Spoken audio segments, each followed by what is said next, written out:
Good evening. I would like to call to order the May 31st, 2023 regular school committee meeting at 5:31 PM.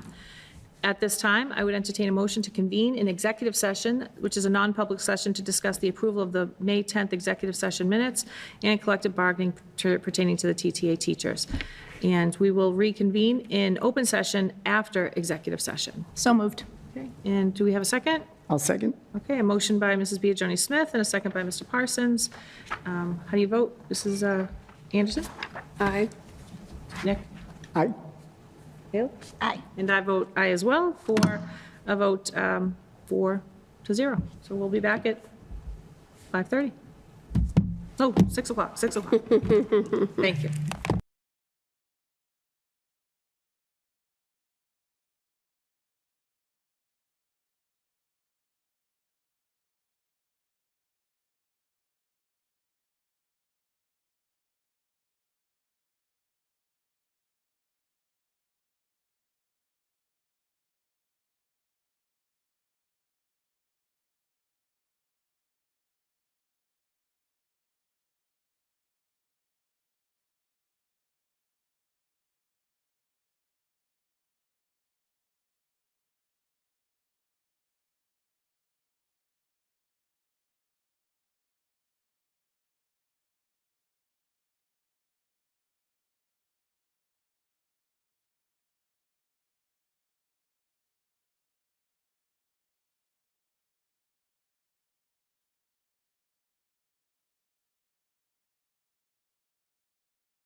Hello, everyone. Hello, good evening. They're both locked out. Thank you all for being here. This is an exciting night. So at this time, we reconvene our May 21st, 2023 regular school committee meeting at 6:05 PM. And at this time, could we rise for the Pledge of Allegiance, please? I pledge allegiance to the flag of the United States of America and to the republic for which it stands, one nation, under God, indivisible, with liberty and justice for all.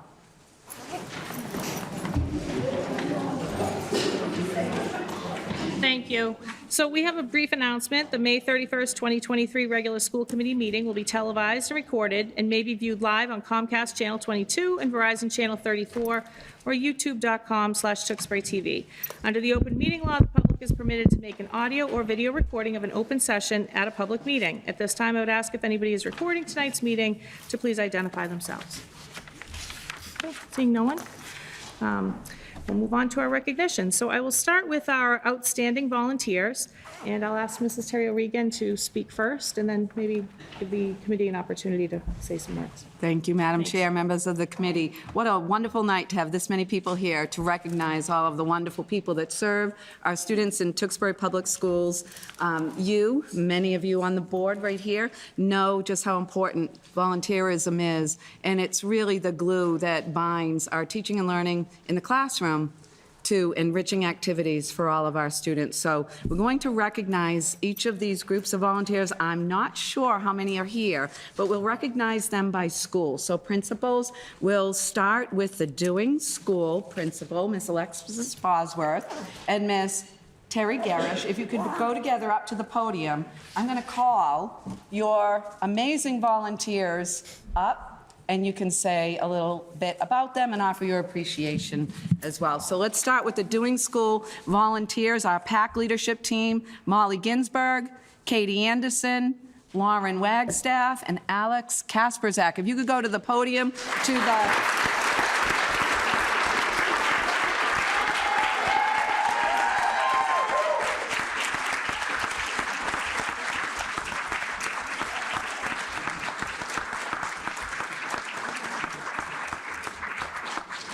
And next, let's invite up, Ms. Bosworth, stay right there. Let's invite up our Heathbrook PAC leaders, our site council members, and our classroom volunteers, starting with Danielle Bresnahan, Danielle Newell, Lisa Lynch, Dipti Dutt, Shayla Neffendorf, Megan Lewis, Nev Sheehan, Emily Sanarian, Karen Gelati, and Helen Matizak.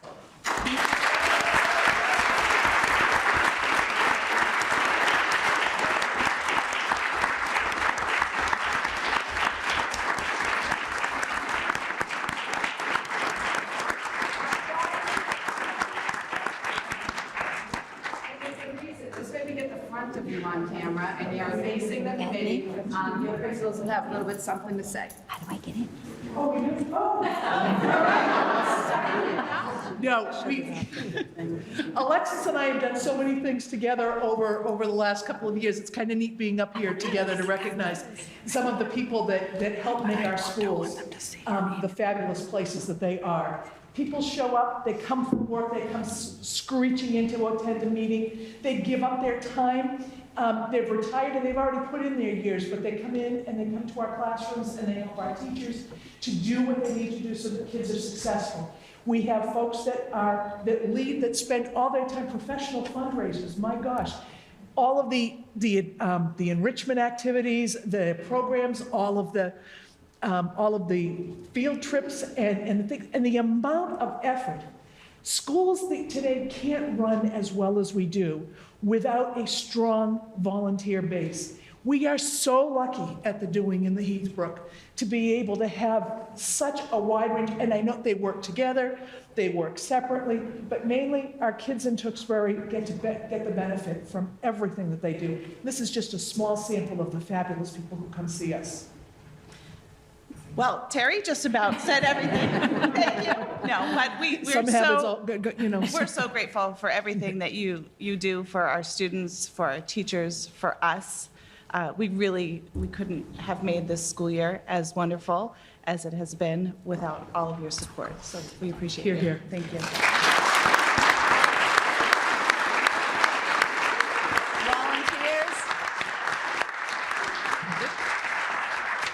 That was lovely. And volunteers, we have a special gift for you as a token of our appreciation. Again, thank you for all you do for our youngest of learners in Tewksbury Public Schools.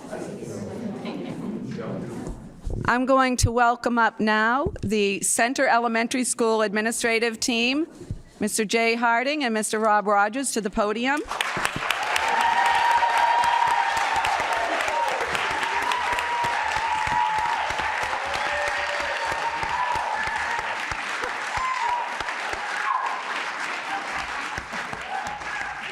Okay, save a little bit of that, Center Elementary School.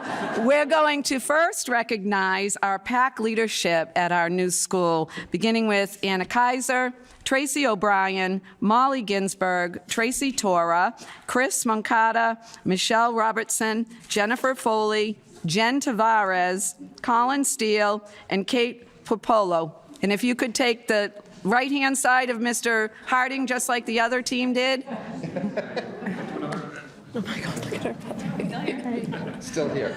Yes, Anna, thank you for still making it. Just to echo what has already been said, add in what has been said, the enrichment, the taking care of the students, the taking care of the staff, the taking care of us, which above and beyond, whether it is the snack carts, whether it's the enrichment, whether it's the book fair, whether it's the incredible field days that we're going through right now on an enormous grand scale, but also you add in the move.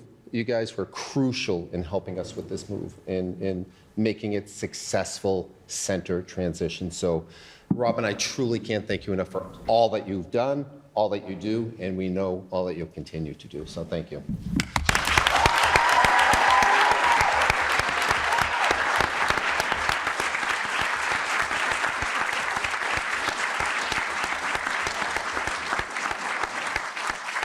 And volunteers, again, please go over to Mr. Russo and he'll give you a gift.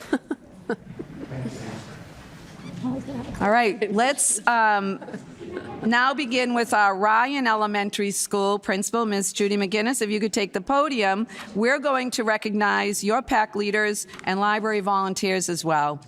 Anna, don't go too far. We have Anna Kaiser, Kim Nadeau, Julie Naughton, Heidi Rubera, Jenny Francois, Kayla Biagioni-Smith, Tiffany Troxel, and Jennifer Burke. Thank you for your volunteerism.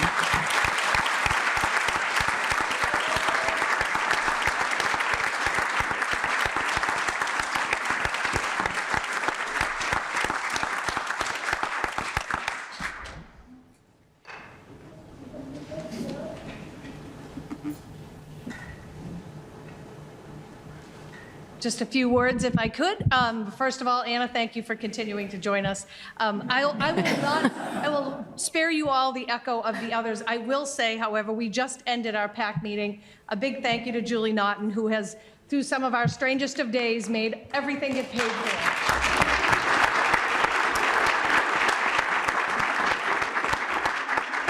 Just realized how short I am. I thought, I don't know if they can hear me.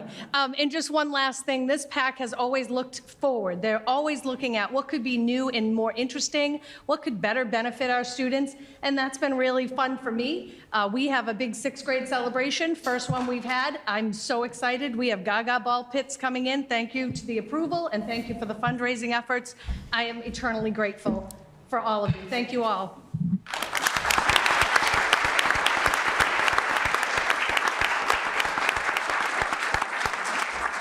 And we have gifts for you as well, right over here.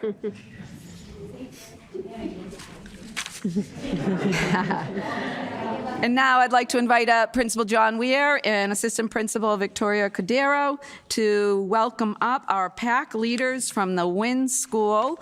And they are Deb Johnson, John Stanton, Christy Palma, Melissa Malone, and Heather LeCount.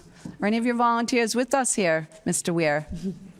Well, being the outstanding volunteers that they are, I'm assuming that they are doing this somewhere else this evening.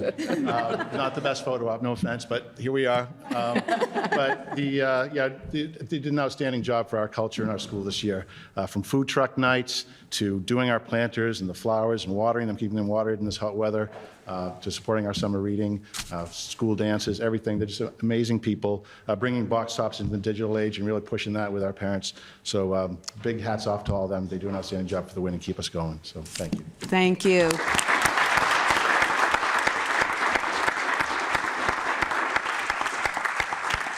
And we'll certainly have their appreciation gift sent over to the Wynn School for them. And then last but certainly not least, our Tewksbury Memorial High School PAC leaders. And I know several of you have seen our pleas to give them some assistance at our upcoming all-night-long graduation party, because these women are working just tirelessly, and they've been doing so for 12 to 13 years on behalf of all of our PACs and our student experiences. So I'm not sure if they're here, but even if they're not, they deserve a really huge round of applause. Mr. Long, if you could take the podium. We are honoring Carolyn Gaglione, Lori Carriere, Christine Paquette, and Jeanette Waugh of our Theater Booster Club tonight.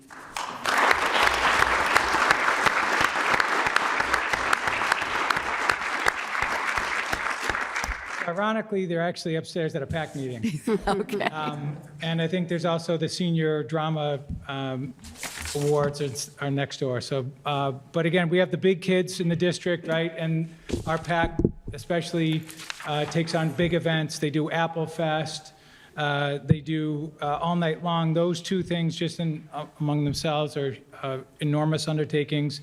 All their support for the enrichment, our teacher enrichment grants, we can't thank them enough. And I wish they were here, but I'm going to go visit them in just a second anyway. So thank you again to all of them.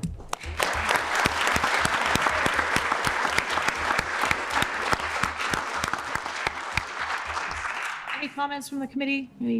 Anything you'd like, words to share? I guess the only thing I would just say is thank you so much, and I can't say enough thanks. I mean, all of our principals have gone up there and said some words of appreciation. A couple of my colleagues up here are two of those members, which I thoroughly appreciate. I know in a lot of different ways, we're all volunteers in a lot of different ways, more so than just the schools ourselves, but that's why we're here tonight. So thank you for that, and I hope that volunteerism continues, in future years to come. So thank you for all the support. Okay, Mr. Parsons.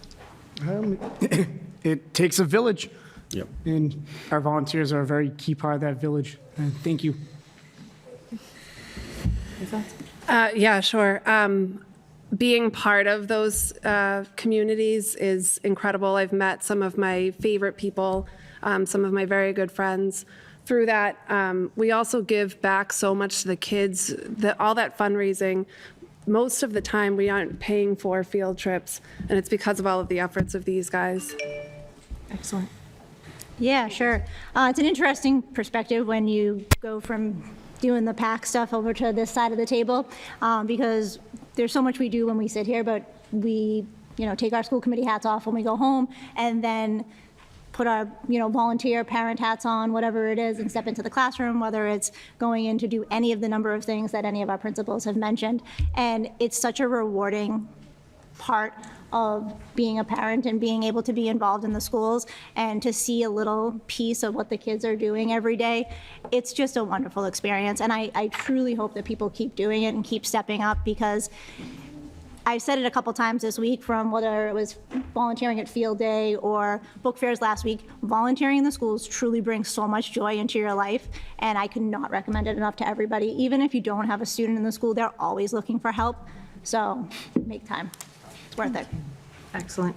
And my words are, thank you to whoever's bringing Gaga Pits to Ms. McGinnis. That's been an ongoing conversation.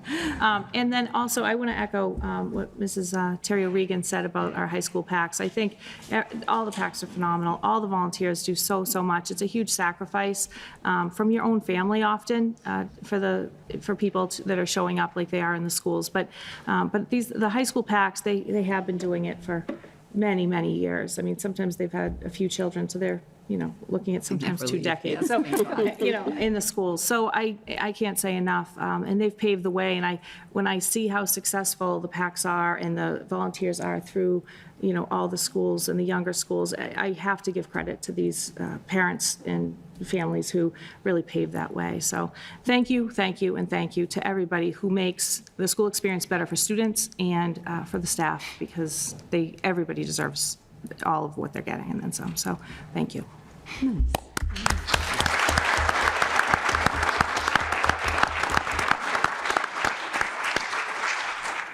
Okay, and now moving on to our next recognition, we have the Ginsburg Family Award, which I have to say about both of these awards that we're going to talk about now.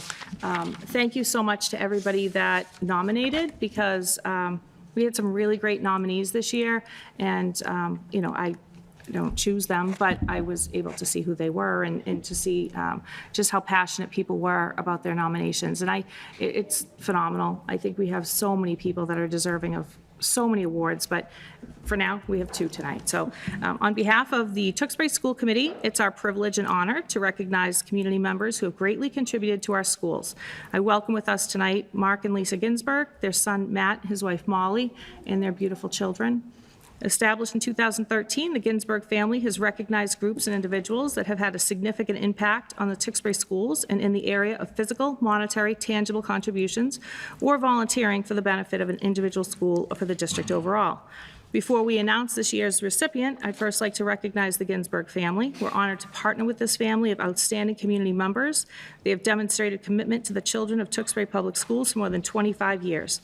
Mark and Lisa have been involved in the schools since 1989. Beginning when their children entered Tewksbury Public Schools, with countless hours of time to help to volunteer in the schools. They're outstanding role models for their children and grandchildren, and now with their grandchildren attending the Tewksbury Public Schools, their legacy continues. Both Andrea and Joe have been active participants in many ways to improve programs and volunteer when needed. Matt and Molly, as we've seen Molly up here with a couple of schools tonight, are similarly minded and generously dedicate hours of time volunteering. You often see them in our libraries, in the lunchrooms, after-school fun functions, PAC meetings, spearheading and organizing events. In addition to the countless hours of time volunteering, the Ginsburgs family financial contributions to our schools has been remarkable. The Ginsburgs are civic-minded. They have proven that they are invested in making Tewksbury a better place and a better community. I'd like to thank you for your dedication to improving all that you have for our school community, and your contributions have helped to enrich the experience for all students. No matter where help is needed, your family has been generously responsive to the need. We're indeed fortunate to have the support of the Ginsburg family in Tewksbury, and especially in our schools. So, thank you.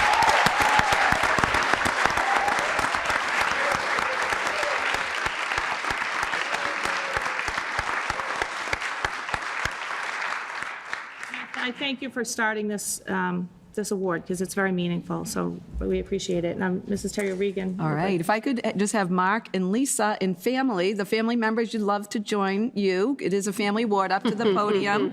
I'm going to say a little bit about our award recipient, and then we'll have them join you at the podium, okay, Mark? This recipient was nominated by Miss Patricia Whitehouse, who is our scholarship coordinator for the Tewksbury Memorial High School. And she nominated Mr. William Collins of Holton Bugby Company of Tewksbury because they have generously and annually donated over $10,000 per year for scholarships for Tewksbury Memorial High School seniors, and specifically 2 females, 2 males or more who exhibit academic excellence, financial need, and community spirit to receive that scholarship.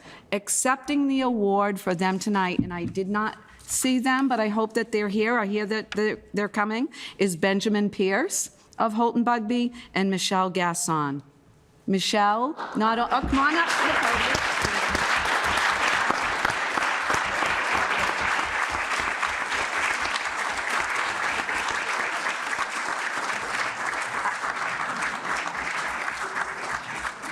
Michelle is a longtime employee of Holton Bugby, and she takes time every year to attend our scholarship night ceremony, which will actually be tomorrow night. You'll hear about that in our update. And she personally presents selected students with that award. We are very thankful and appreciative of the generosity of Holton Bugby. Thank you so much.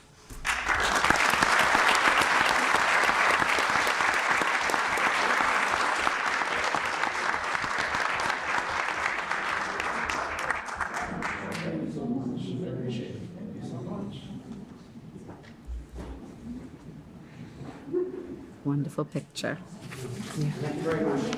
Thank you.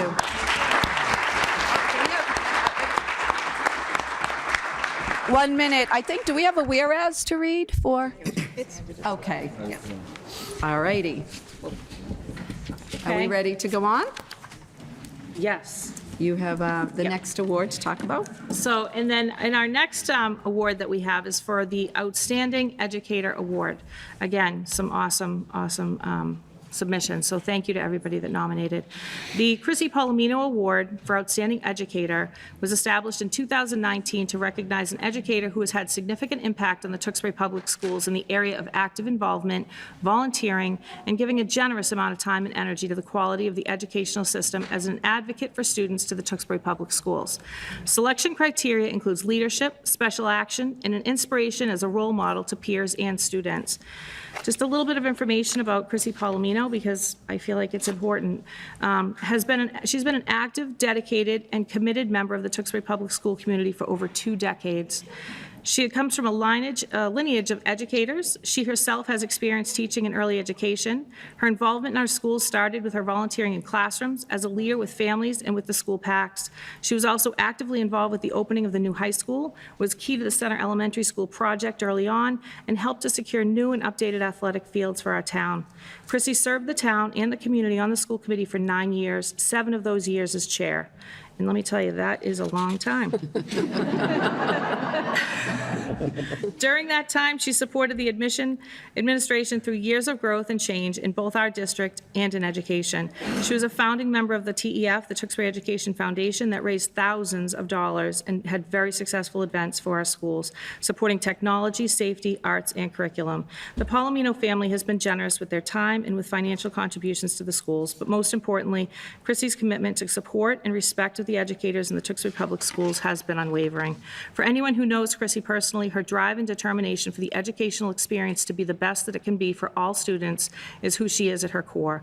I'm honored to have Chrissy and any family members that might be joining her tonight here with us. Mrs. Terry O'Regan, if you'd like to say some words. Sure.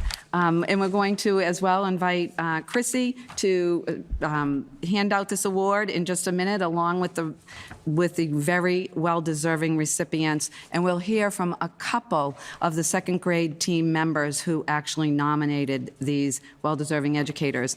I can't think of 2 more deserving people that I have worked with ever in Tewksbury Public Schools deserving of this recognition, and that is Principal Jay Harding and Assistant Principal Rob Rogers.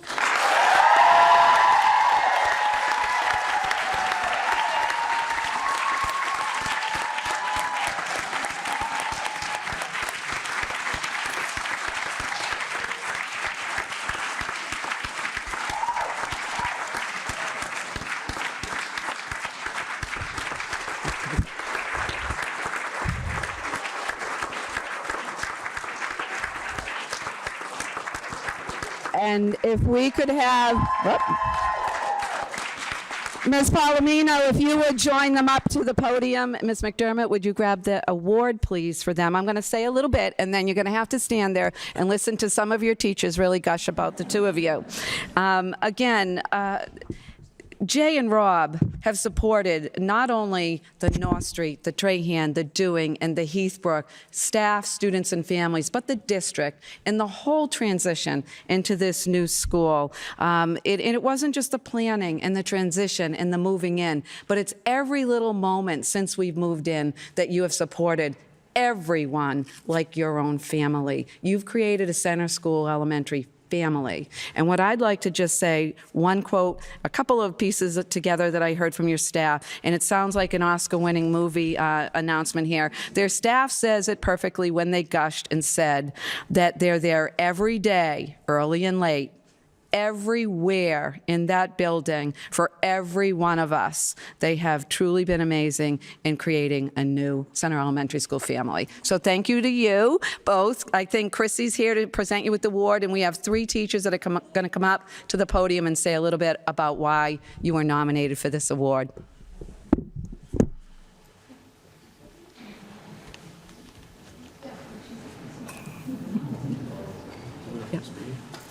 If we could have Ms. Taggett and team. They have something to say, and then we do have a whereas that we will be reading to you. I just want to, can I just tell a quick story? Oh, I can say it without the microphone. The microphone is really just for the On video. Friday was a half day, and I didn't see Jay doing the buses, so I thought maybe finally he left early. And then I saw Rob looking up at the bus talking, and there was Jay's head coming out the window of the bus because he was getting ready to ride the bus. So you didn't leave early after all. It was an easy decision to nominate Jay Harding and Rob Rogers for the Palomino Award. Moving to the Center Elementary School and being ready on Christmas Eve to move was a daunting task. Grade 2 was in a unique situation because we had never worked with Jay or Rob before. But we learned very quickly that these two gentlemen lead by example. So now I'm going to turn it over to Beth to talk a little bit more. Whether it's 6 a.m. or 6 p.m., on a weekday or a weekend, you can always find one of them in the building. There are countless things that they may be doing, from washing floors to putting together furniture and delivering supplies, to greeting every bus every day and interacting with students in the lunchroom or on the playground. They are a daily presence and source of support for our 164 staff members and 758 students. The Palomino Award honors individuals who have had a significant impact on the Tewksbury Public Schools and who go above and beyond to provide a quality educational experience for our students. Jay and Rob certainly embody these traits, and we are beyond excited that they are being recognized for all of their hard work. Thank you.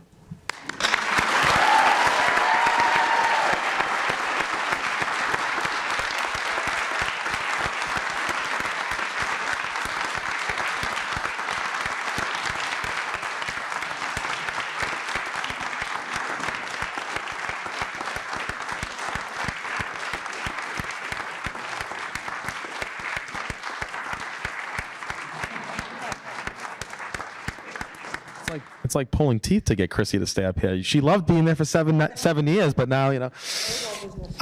So the school committee does have a resolution of recognition, and I did go say ladies first, but Kayla refused. So anyway, so whereas Jay Harding was nominated by grade 2 teachers from Center Elementary School and has been selected to receive the 2023 annual Chrissy Palomino Outstanding Educator Award, and exemplifies all of the fine qualities that make him an exceptional educator. And whereas Jay Harding is a highly admired administrator in his role as principal of the Center Elementary School, he displays sincere, genuine concern for his staff and students and is a constant positive presence throughout the day, from arrival, lunches, recess, and dismissal. And whereas Mr. Harding had led both the Trahan and North Street schools in the fall, he built student and teacher relationships at the Heathbrook and Dewing while working to open the new Center Elementary School in January. He is commended for his vision to make everyone feel at home when 4 schools were merged into one new school. And whereas Jay Harding has brought great pride, recognition, enthusiasm, and honor to himself, to his family, to Tewksbury Public Schools, and to the town of Tewksbury. Now, therefore, be it resolved that the Tewksbury School Committee applauds, honors, and recognizes the commitment of Center Elementary School Principal Jay Harding. Congratulations.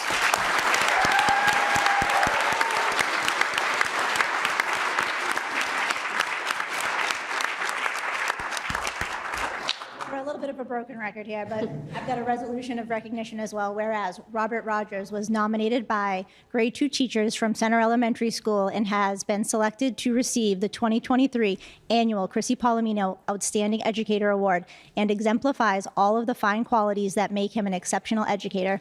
And whereas Rob Rogers is highly admired administrator in his role as assistant principal of the Center Elementary School, he displays sincere, genuine concern for his staff and students, and is a constant positive presence through the day, from arrival, lunches, recess, dismissal. And whereas Mr. Rogers has led the North Street School in the fall, built grade 2 student and teacher relationships at the Heathbrook and Dewing schools while working to open the new Center Elementary School in January.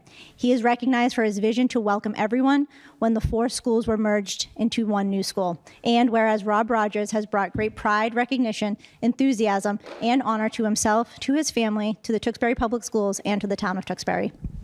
Congratulations.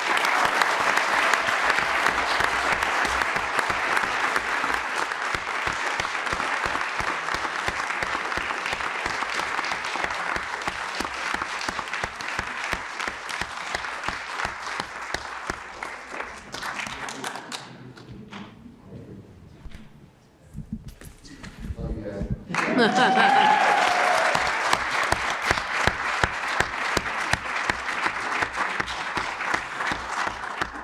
comments or thoughts from the committee? And actually, my mistake, we really should have done both of our recipients, so if you have anything to add for all three of our recipients tonight. I can start because I will blame it on a rookie mistake, but I did not read the resolution of recognition for Holton Bugby. But I did want to note that they've donated close to $200,000 back to the students in our communities in the form of scholarship. So thank you very much for supporting our students.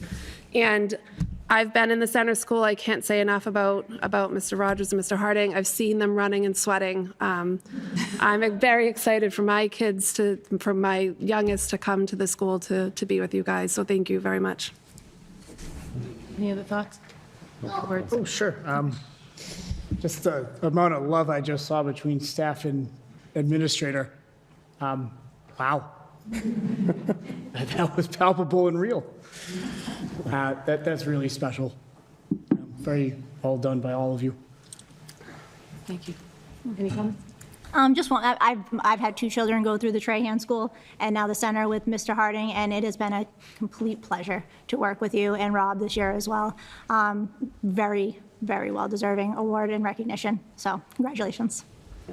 And my words first for our reps from Holton Bugby. Thank you so much for caring about our school community and our students and really going above and beyond and thinking about them. So thank you very much, and thank you for being here tonight. And for Mr. Harding and Mr. Rogers, I can't say enough. I mean, I think having an inside view too, I think has been just awe-inspiring. I don't know how you get done, what you get done, but it's impressive. And even more so, the number of people that you have here to support you, the number of people that couldn't probably make it here tonight, and the number of people that put in nomination papers for you had just the nicest things to say. So thank you very much. And thank you guys all for being here. This is really meaningful. So thank you very much.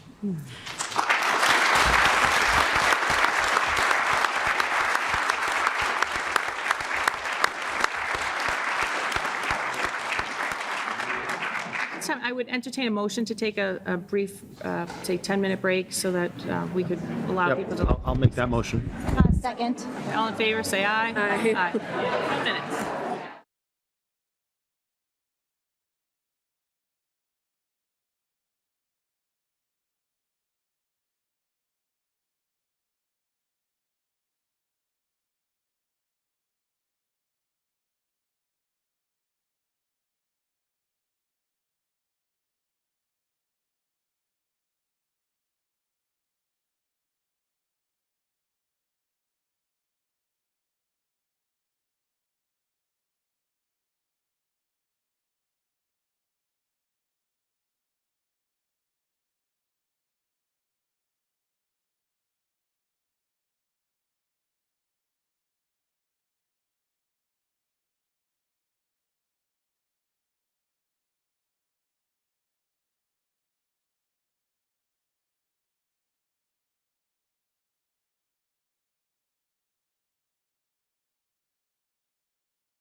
Welcome back. We reconvene at 6:47 PM. At this time, I would entertain a motion to take a couple of items out of order. Given that we have some presenters here, I would like to first entertain 18A out of new business, which would be TMHS Travel Committee request, and then also 18C following that, to look at our handbooks while our principals are with us tonight. Yeah, I'll make that motion. Second. Okay, so we have a motion from Mr. Russo and a second from Mrs. Biagioni-Smith to take item 18A and then follow with 18C and then resume the meeting as presented. All in favor, please say aye. Aye. And with no opposed, we'll move on to our new business, 18A, TMHS Travel Committee request. And we welcome Bailey Mahoney and Melanie Ryan. Terry O'Regan, did you have any words? I'm going to hand the mic over to Assistant Superintendent Lori McDermott on this one. Thank you. We're asking that the school committee approve the TMHS Travel Committee request for 2 travel opportunities, Puerto Rico in February of 2025 and Canada in April of 2025. This does require a roll call vote. You have all the information in your packet, and we have Ms. Bailey Mahoney here to answer any questions. Hello. Hi, welcome. Thanks for being here. Anything you'd like to add before we? No, we're just trying to plan a couple years ahead at this point. That way, hopefully that kind of eases the cost for a lot of students. What we're noticing with the trips when we do them only a year in advance is the financial hardship seems to be hitting students, so our numbers are lower. So we thought if we can get ahead 2 years in advance, maybe that'll help make those smaller payments for students and kind of bring our travel numbers back up to what they were. Madam Chair, if I might also, to help just inform the committee further, these are 2 trips that we have done in the past, which the committee has approved, and getting a good jump on it is not only financially advantageous, there's quite a bit of student interest, and that'll give them all year to market this as well. So just so you're aware, it's a trip that the school has taken, quite popular with our students, and we'd like to get it rolling as soon as we can. Okay. And just to clarify, these are in 2025? 25. Yes. Okay, questions or comments from the committee? Just one. So because we're planning ahead this far, I'm assuming that this is available to all high school students at all grade levels, correct? So is there a way, or maybe we already do it, and it's possible we do, but where this is 2 years in advance, can we make sure that, is there a way to market some of that to the middle school students as well, that these are opportunities that they will have in 2025? A, it could be interest. B, it might help them make decisions, where they're thinking about high school, other technical schools, et cetera, that may exist in terms of opportunities. So that just may be another avenue as well. Absolutely, yes. I already sent an email down to the middle school to be sent out to parents, so they're Awesome. aware, but we can definitely do some more marketing. Absolutely. Thank you. That's a great idea. Okay, anything else? Are students allowed to go on both trips? Absolutely. If they, okay. No, I have no questions. And I have no questions either. I think the company that you have chosen to work with seems to have worked out really well. And I liked reading a little bit about the historical information on the trip to Canada in the past. So I think, again, if there's any opportunity for students to do some fundraising to offset the cost, I know it's hard to organize some of that stuff, but just to make it a little more accessible to everybody. That's all. That would be my only request or plug. So are we ready for? Yeah, I'll make a motion to approve the TMHS 2025 travel opportunities to Puerto Rico and Canada. A second. Okay, so we have a motion to approve Puerto Rico in February 2025 and Canada in April break of 2025 by Mr. Russo, was seconded by Mrs. Anderson.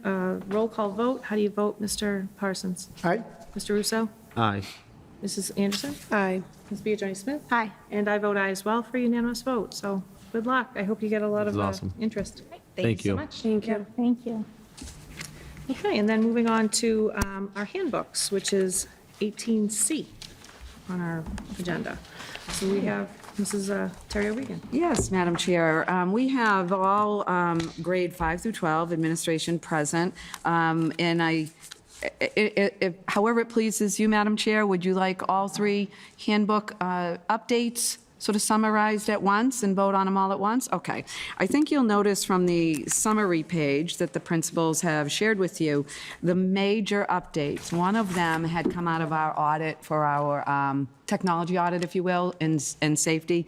And what they noted, if you remember, pardon me for forgetting the man's last name. I remember his name was Steve. He mentioned that we do a really great job in sharing our FERPA notification to parents of special ed, but we needed to make sure that this was shared with the entire parent district. So you'll see that each of our Ryan, Wynn, and high school handbooks have included a link to our website notification on parents' FERPA rights. So that's a major change.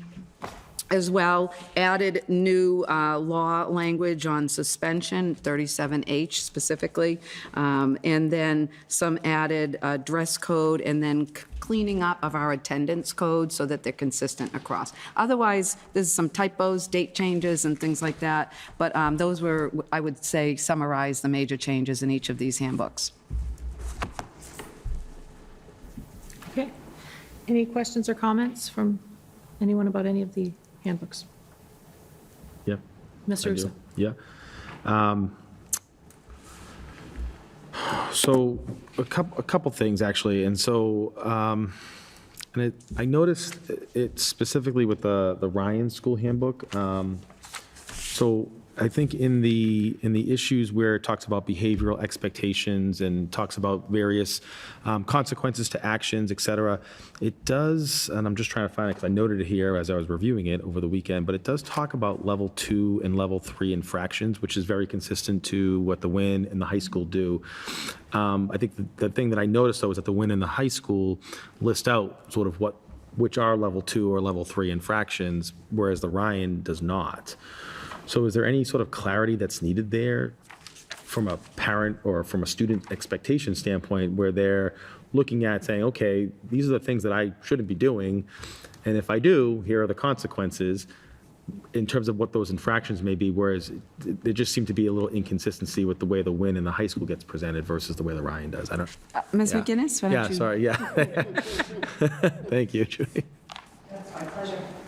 Thank you to all the administrators who are here Yeah. with us tonight for this. Oh, it's my pleasure. I think that's a great question. There was a lot of conversation between myself and the assistant principal, Mr. Hart. Our feeling is developmentally, our students are significantly younger Sure. than the other two schools. And it is sometimes the intent and the impact combined in a different way. And we did not feel very comfortable saying, if you do X, you will always face Y and Z. Sure. I think we need to be we tend to look at things a lot more therapeutically because there's so much teaching and learning still happening around behavior. And certainly the high school and the WIN can attest to the fact that their kids are older and have a different understanding. Sure. I'll give you a simple example. We had a student define a word, a very controversial word, and they had no idea what it meant. Right. So it wouldn't be appropriate to apply the exact same, and we felt that it was really appropriate for our counterparts and not so much for our students, just based on the developmental continuum that we work with. We're happy to revisit that if that's something that you wanted to look at, but it was a conversation that we had at length about whether or not we felt, and we each time could come up with an example. Once we write it in black and white, we felt it. Yeah, so the only thing, that's a really helpful response, I appreciate it. I guess maybe I should have been more specific, because this is, in the handbook, it's specifically referring to that these actions may include but are not limited to the offenses listed under level 2 and 3 infractions. So it specifically refers to level 2 and level 3. Within my handbook, Within it the refers to handbook, those- but it doesn't define what is a level 2 infraction or what is a level 3, or what constitutes a level 2 or level 3. So there was just some ambiguity there and just a level of. I think that was simply a typo, that I Okay. failed to remove it across No worries. all of those pieces, and bless Mrs. Johnson's heart, she was always waiting on me. Thank you, Mrs. Johnson. No worries. No So worries. thank you, though. But again, it All was a good. good question because it was a big dialogue for myself I appreciate and that. Mr. Hart, so. Thank you. And then can I keep? Yeah, going? okay, Is that good catch. So no other, yeah, no, I'm good with the Ryan. That was good. Thank you. Appreciate it. Thank you, Judy. And then just more of a thing for maybe you, Madam Chair, leading the policy committee.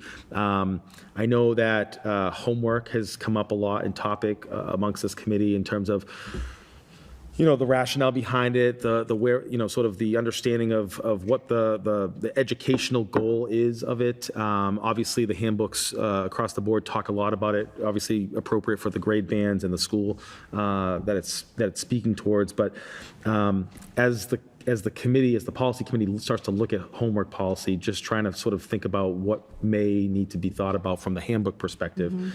And then the last piece that I had from my review was on the high school handbook.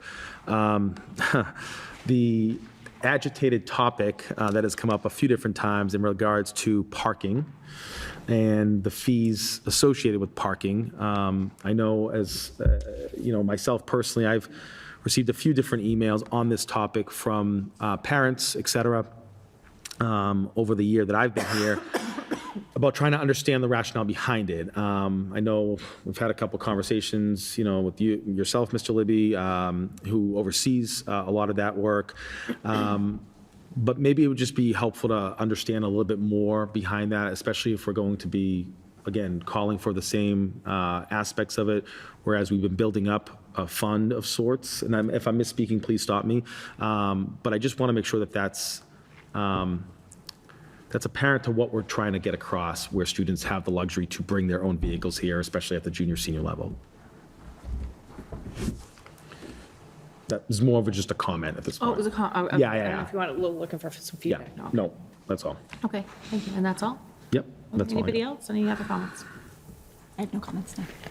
Madam Chair, I'd just add, typically when you do vote on these, you do give me the leeway to when changes to policy or law should occur, that we do update and amend the handbooks as long as I'm alerting you. And I would say, as you even look towards approval on these 3 handbooks, that FERPA notice has subsequently been put in the PK through 4 as well. So that's an update to that. So we'll continue to do that. And as I said, when a policy does change and is approved through the process here, we would definitely have to edit some of the content in our handbooks. Thank you. That's fair. I just had a couple of comments, and I think just in following along with my own children, and also just since doing this work, I appreciate the update with regards to the clothing and attire. I think the language is much more contemporary. I think some of the language that was there was pretty outdated. So I really appreciate that. It was great. I love that when you click on the website now, you can also get it in translated versions. So I really appreciate that being an option too. I think, what was the other thing I liked? The language regarding unexcused absences. I think that has also been a challenge this year in terms of, at least some of the feedback I've gotten from some families. So I think should anybody have any questions or comments, it'll be easy to refer them back to the handbook, because I think it's really well defined where the law,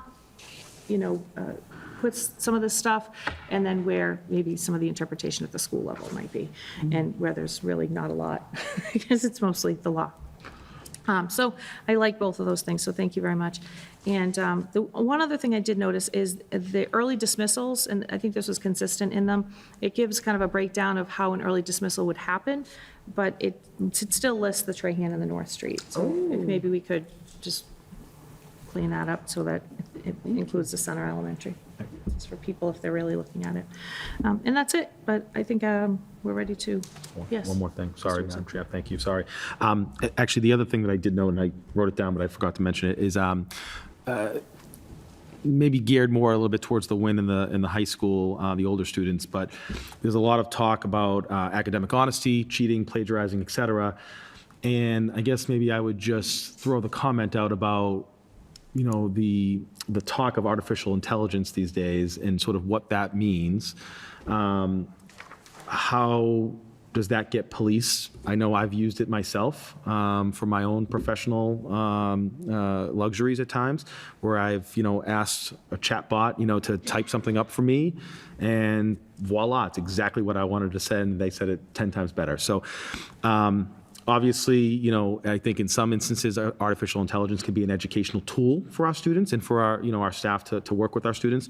But I would just maybe, you know, see if there's a way that there's some of that language that we need to consider or think about, again, as a modification potentially at some point. A topic under great discussion across the world. Yeah, So exactly. you're absolutely right, and it's still, it's in the great unknown and a much non-closure on that right now. Okay, But thank you. appreciate it.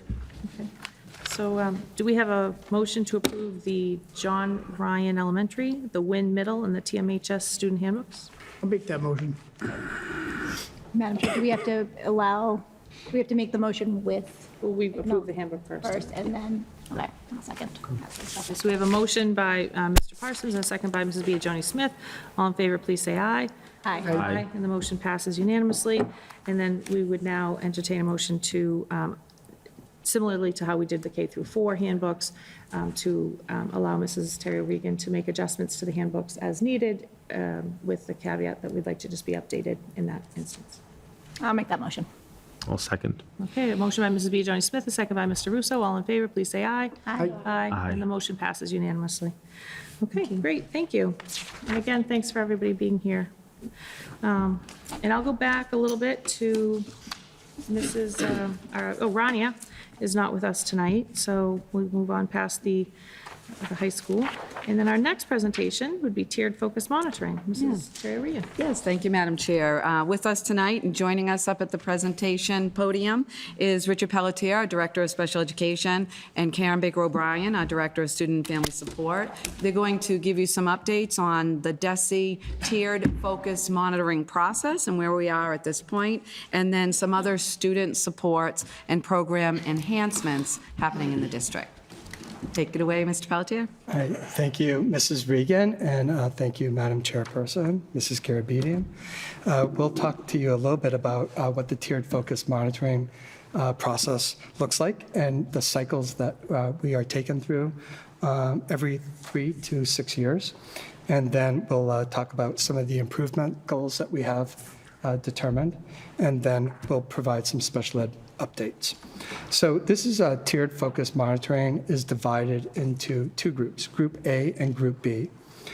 Group A is focused on student identification, IEP development, programming, and support services, as well as equal opportunity.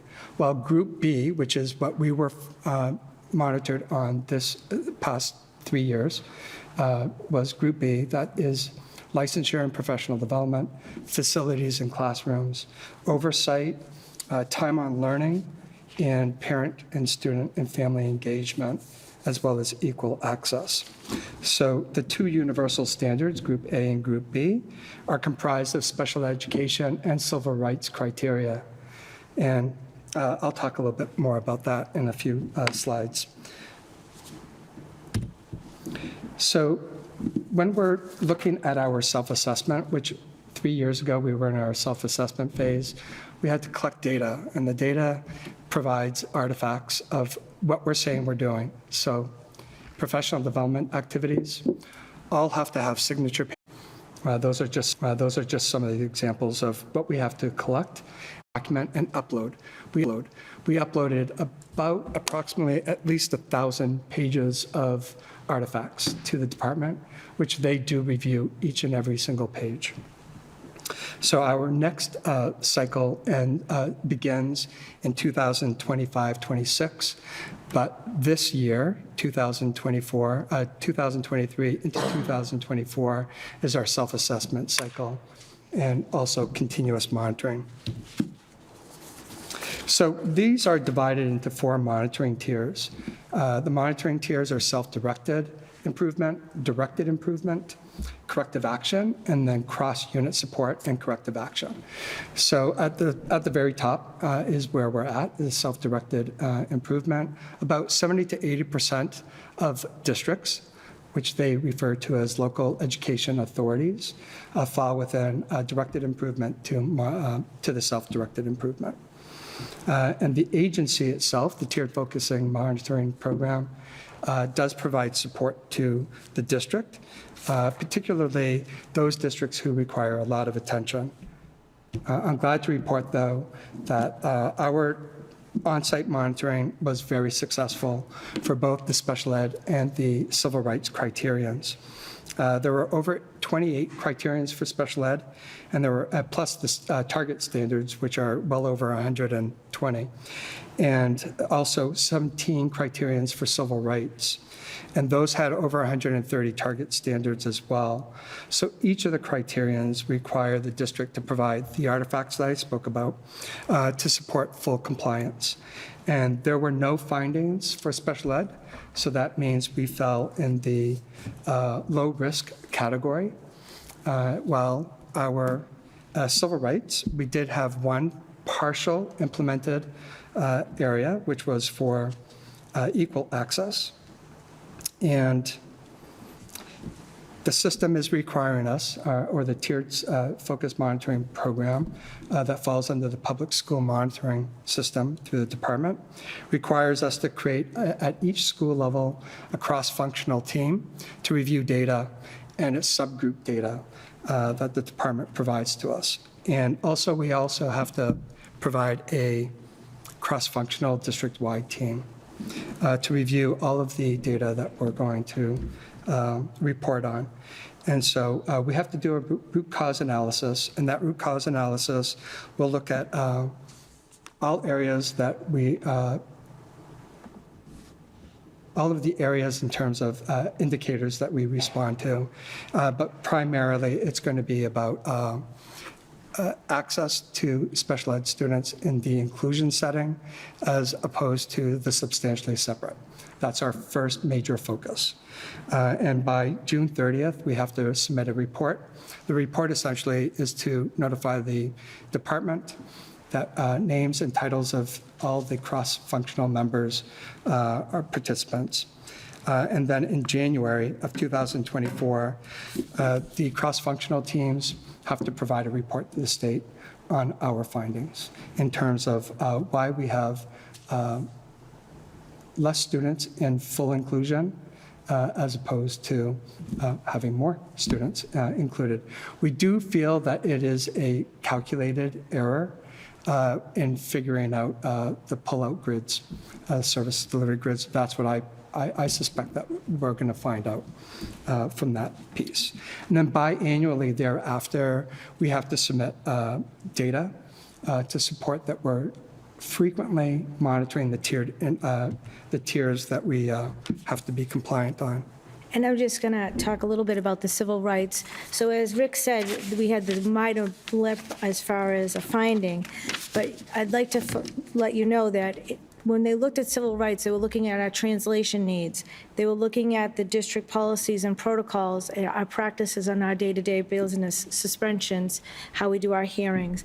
Equitable access, meaning how students select courses, how are they placed in classes, what are the extracurricular opportunities for students? Are all students given that opportunity and afforded it, as well as athletic opportunities? We looked at our policies and procedures, and I have to commend the building administrators. Although Rick and I may have been challenged with collecting this and writing that, they were behind the scenes doing this work and changing policies and protocols in their handbooks. And as you pointed out, Bridget, the different languages, they are now looking at the languages of the students that are coming into their buildings and making sure that those handbooks are now available in those languages for the families. So there's a lot of work that went into this, the student handbooks, our district newsletters, which are SAMORs, make sure they are translatable, registration forms. We have contracted with Lexikey Translation Services, which has been extremely beneficial across the district, all the way down to our, so civil rights is our special ed students, our students on 504s, our L students, and our gen ed students. It's every student in our district. So this was a big task, and although we had wayfinding, we're still very happy that we had only one finding out of all the things that we had to look at and make sure we're in place, ready for the evaluation. Also, the chairperson of the tiered focus monitoring committee actually felt apologetic, identifying a partial implementation. She really spoke for the district to her superiors to really find us fully compliant. And she was very complimentary of the district for the civil rights piece, which is very involved in this Group B section. For the special ed piece, it was involved in terms of our professional licensures had to be demonstrate compliance. We were at 100% compliance with our professional licensures, which is, amazing given that we've just come off of a major pandemic. So I can't say enough. I know that Mrs. Baker O'Brien really worked hard on the civil rights. With a lot of support from Rec. And we're I'm just gonna glad put to it out be through with that Yes. portion of it and to move forward. So the next thing we'll talk about are some of our partnerships that we're working to support our faculty and our students. And I'll focus primarily on the Autism Higher Education Foundation and the Hirschberg Behavioral Health Services, but these are other areas that we participate in. So the LEAP program, which is the 18 to 22-year-old transition program here at the high school, we were able to partner with the Autism Higher Education Foundation and their paralegal assistant training program, which is referred to as PLAT, P-L-A-T. And that was in collaboration with the Massachusetts Probate and Family Courts. And through the collaboration, the PLAT program provided a couple of our young adults actual access to the family court system where they really learned vocational, real life experiences in terms of vocational training and in a professional environment. It was our first year in this program, and it has provided a lot of amazing opportunities for the couple of students that were eligible. And these students are typically autistic or neurodivergent learners. So through the PLAT program, we did have 2 students that participated. They had an opportunity to learn a variety of skills needed by the court. That included communication skills, confidentiality, office supply vocabulary. Who knew that there was a thing around that? And then also paralegal assistant skills. I had an opportunity to speak to one of the students a few weeks ago, and she absolutely raved about it. She loved it. She's looking forward to hopefully continuing with that next year as well. And it's just a wonderful opportunity for us to do this in partnership with the Higher Education Foundation. And that is also, by the way, grant funded. So relatively pretty decent experience for our kids. And so I'll let Mrs. Baker O'Brien speak to Alex. Yeah, so I'd like to highlight 2 initiatives that the district has entered into this year that I think are extremely important. Superintendent Regan and Assistant Superintendent McDermott, have prioritized the mental health of our students. And you heard me in the Summer Institute last August say that 1 in 6 students sitting in a classroom suffers from an underlying mental health concern, and so envisioning that, both have, hired 6 additional support adjustment counselors and placed them throughout the district. So every building now has a support staff member. But that still didn't take away some of the struggles that our support staff has in helping our families out. And that being, families will reach out and say, do you have resources? How can you refer me to somebody, for a therapeutic intervention? We, like everybody else, have no answers because there is wait list upon wait list. Well, Dr. Hirschberg, who I'll speak about in a little bit, had provided us with the information of this company called Care Solis. So on January 5th, we embarked on a new partnership with Care Solis, and we're very happy to say it has been very successful thus far. How this works is that a family will reach out to one of our support staff and say, I am in need, my child needs, this is what's going on, I don't know what to do. So what Care Solis has done is set up a platform for us that our counselors then can go, okay, is it okay if I make a referral? They'll say yes. What will happen, the parent guardian now gets a release that they have to electronically sign. Once done, our staff can share some of the information we know. Their staff then in turn will call them and get some more information. What do they see at home? What are some of the struggles? But also, what are the insurance? And they service, by the way, people with and without insurance. Once they gather all their information, they hit the ground running trying to find and match based on the presenting concern of the child, whether it's anxiety, depression, ADHD, and they'll provide a provider. Once they get the provider, though, this warm handoff, as they call it, is not over. Care Solus will follow back up with the family and say, how did it go? Did you like the therapist? Do you want to continue? So if hypothetically they say yes, they'll say, okay, and then they'll follow back up in a few weeks to make sure it's still going well. If a family says, no, it's not going well, then they're going to hit the ground running and find them someone else, which is amazing. So since, I want to share some of the stats because I was very excited to have some. We've had 14 referrals in the short period of time the district has contracted with this agency. 9 are currently in treatment. 2 have declined treatment, and 4 families were unavailable to connect. By the way, that doesn't mean they won't continue to try to connect. Of those 14 students, the 9 that are in treatment, 83 of them were females, 17 referrals were male, 92% were adolescents. And then I think this goes back to our concern, the mental health concerns, right? People can have dual diagnosis, multiple diagnoses simultaneously. So of those kids that were referred, 61% had depression, 61% had anxiety, and this is what frightens me the most, 45% did with suicidality.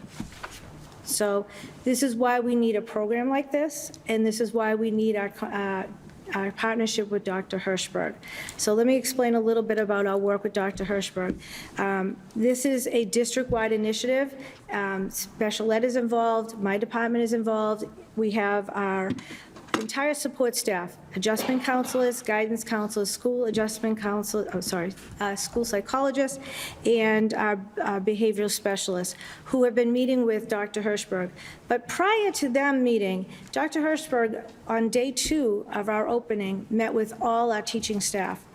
And one of the things he talked about is how do you, as a classroom teacher, help a child who's suffering from some dysregulation? And he talked about calming spaces and calming rooms within a classroom. He followed back up in January. We had a panel of teachers at the Ryan School who were very willing to get up in front of their peers and explain how the program has worked and how it's been beneficial. And then he continued that discussion with our faculty. His work with our support staff, really, our district needs to revision our multi-tiered systems of support, and so he's helping us devise a playbook. By the way, these initiatives that we're going to put in there, our interventions, are ones that our staff has identified. It's not one we're pulling off online per se, but it's ones that our staff feel this might be a good intervention for us to utilize within our district. So we're going to have a playbook, and I promise you by the time the school starts, I will re-present this to you. We are also going to restructure our student support team meetings throughout the district. That is important because we have no consistent practices in the district, and in order for us to be more beneficial in our practice, we need consistency. So he's helping us develop that and restructure that. Our adjustment counselors district-wide will be trained to be our SST facilitators. And in the fall, he will be spending time back in our district. He will be observing the SST meetings and then providing consultation and a debriefing after the meeting is had so that we can better improve our practice. And last, I'd like to let you know, he has a wealth of experience. And so every time we start talking and he starts mentioning something, I go, ooh, great, let's do this too. So he was mentioning about at-risk behavior, specifically suicidality. And one of the things, it doesn't matter what training you have, you don't really get trained on how to approach this, how to move forward in your academic programs. So what Dr. Hirschberg did is he trained all our support staff this spring in utilizing the Columbia Suicide Rating Scale. This uses color codes, and it identifies, based on the answers our students provide us with, do we need to be very proactive, meaning we may have to have somebody come in and section the child out because they're at imminent risk of harm? Or is it something that we can then bring in our regional clinicians in? We can develop, if somebody would be a low grade, but it is there, we develop a plan of supports moving forward. At all times, parents will be involved in the conversation, as well as building administrators. We will have a better system in place. So these are all things that we're still developing, but I wanted to share them because I believe this partnership builds on that comprehensive mental health component that we really need to build on in this district. So we're taking our steps, and these are some of the things that you have to look forward to. So that's my portion. So we're looking at our DLC program expansion, as we've previously discussed. The Heathbrook School will, in the fall of 2023, have pre-K DLC programs in their buildings. Previously, the pre-K and K-1 DLC programs were housed at the Dewan Elementary, all of them. But it has been the superintendent's mission to make more neighborhood schools, true neighborhood schools. And so we've been able to make that happen through Mrs. Terry Garish and Mrs. Alexis Bosworth, who share the same organizational mind, I might add, because I think they're telepathic. They were able to work together and set up the program with minimal involvement from myself or from the assistant director. And we're looking forward to bringing the DLC programs to the Heathbrook. It's just one additional step in our planning process for the future. And then I do have to put a plug in for our special ed extended school year services. We have programs pre-K through 12, actually post-high school. The locations will be at the high school and at Heathbrook, which pairs really nicely for the pre-K DLC students who will be there this summer and transition into the fall. And Mrs. Garish already has that laid out. And then our academic programs, as well as our Bridge Social Emotional Learning program, will be housed here. And then the DLC programs are 5 weeks. All other programs are 4 weeks. And we do start July 10th, and it goes through August 10th for the 5-week program, and July 11th through the 3rd, August 3rd, for the academic and the Bridge program.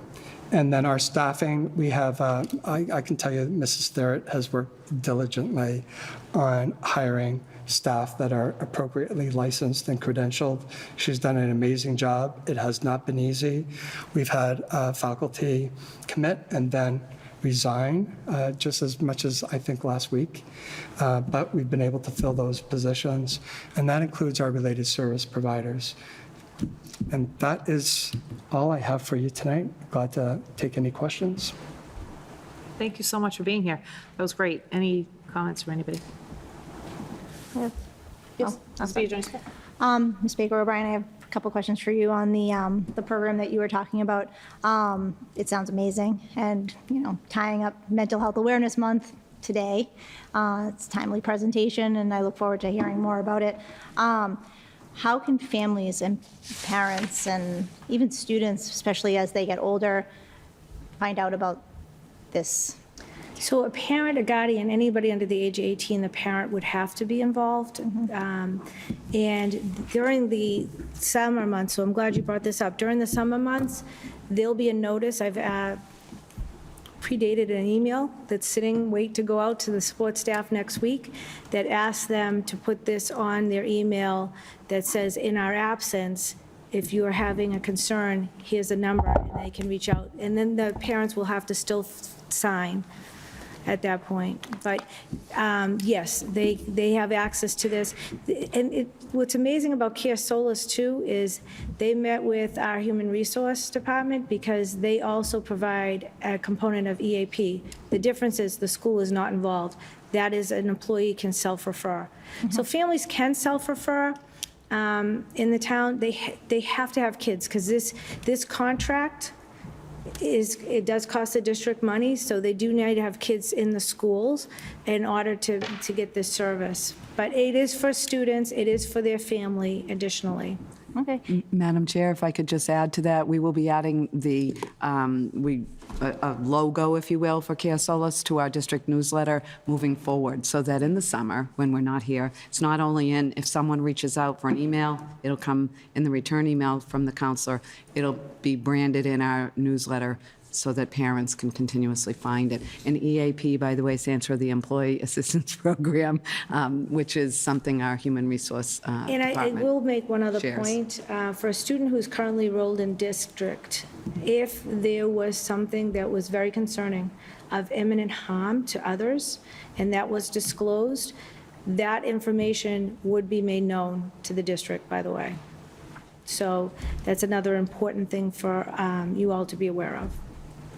Thank you. And then, with, communication and putting it in the newsletter is great. Is there a way to link some of this mental health awareness and wellness onto the site, the Tewksbury website, the school's website?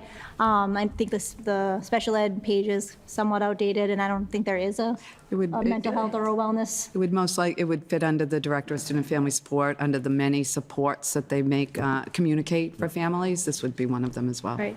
I have an external website for families where I have a list of support. It's all broken up by what you're looking for, down to registration. Care Solis will be added to that.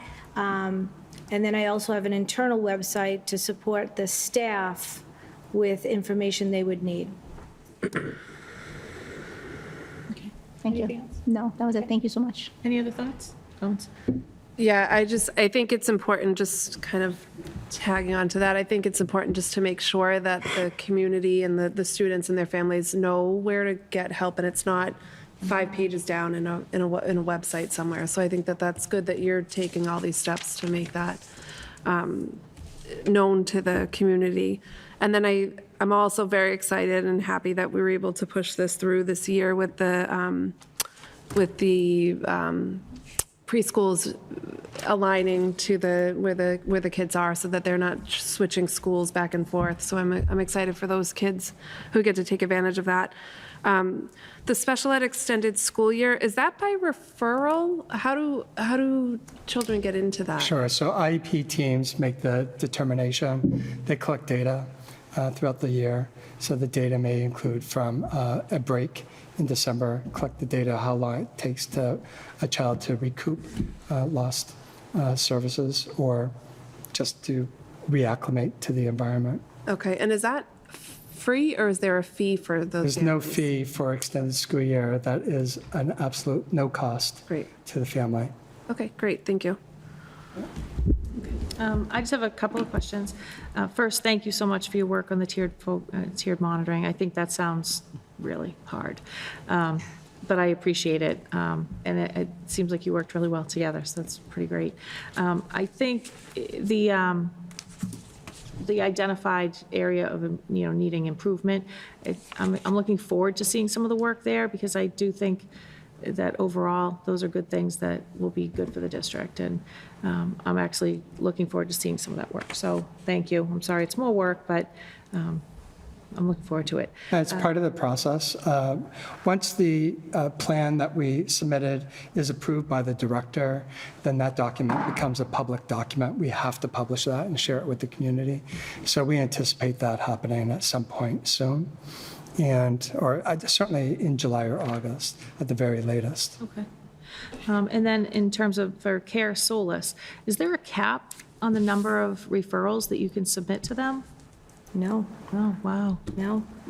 And so how are they funded? Is it just through Well, we the pay, contract? towns, school districts, municipalities can buy into their service, and they do the legwork.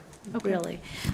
So many school districts in the area, and this was, again, in our work with Dr. Hirschberg, he brought this up, and we're like, what is Care Solis? Wait a minute, let's look into this, and we did. Candace and I did some research on it, and felt it was a really good opportunity, and then with the approval of the superintendent, assistant superintendent, and Mr. Libby, who holds the purse strings, we were able to get the program up and going. And I believe, Dave, we contracted to June of 2025, right? So it gives us a good year to get it going and see. But other school districts in our area are using it. The town, when we got on board, I mentioned it to the regional clinicians to approach the town manager, and then it would handle the entire town. So that when they're out doing their work and they run into some crisis with, let's say, an individual or family, they could then also aid them in that referral process. But they can't do that if there's not a school-age child. They could only do that if there's a school-age child attending the district. And there's no restriction on where these referrals could go? I mean, it could be through Winchester, private Yep, practice? private practice, it could be through hospitals. They also, because we have the luxury of being in Massachusetts, where virtual appointments are still therapeutic, virtual therapy appointments are still eligible for insurance reimbursement, that for some families, especially a family that's struggling, right, that taking time off from work to run to get their child 20 minutes, 40 minutes to an appointment can cause chaos. If they can just get home and make sure the child logs in, there's an opportunity for the child to continue to get help. So it's a great opportunity, and 14 referrals may seem low in 5 months, but it's more than we've been successful in doing in the past, and getting people hooked up with, therapists. No, this is fantastic. We've tried, and I'll be honest with you, on different occasions, I try to help a parent, and looking at a 1.5 to 2 year wait, and the child's in crisis. We don't have time. Now's the time. Great.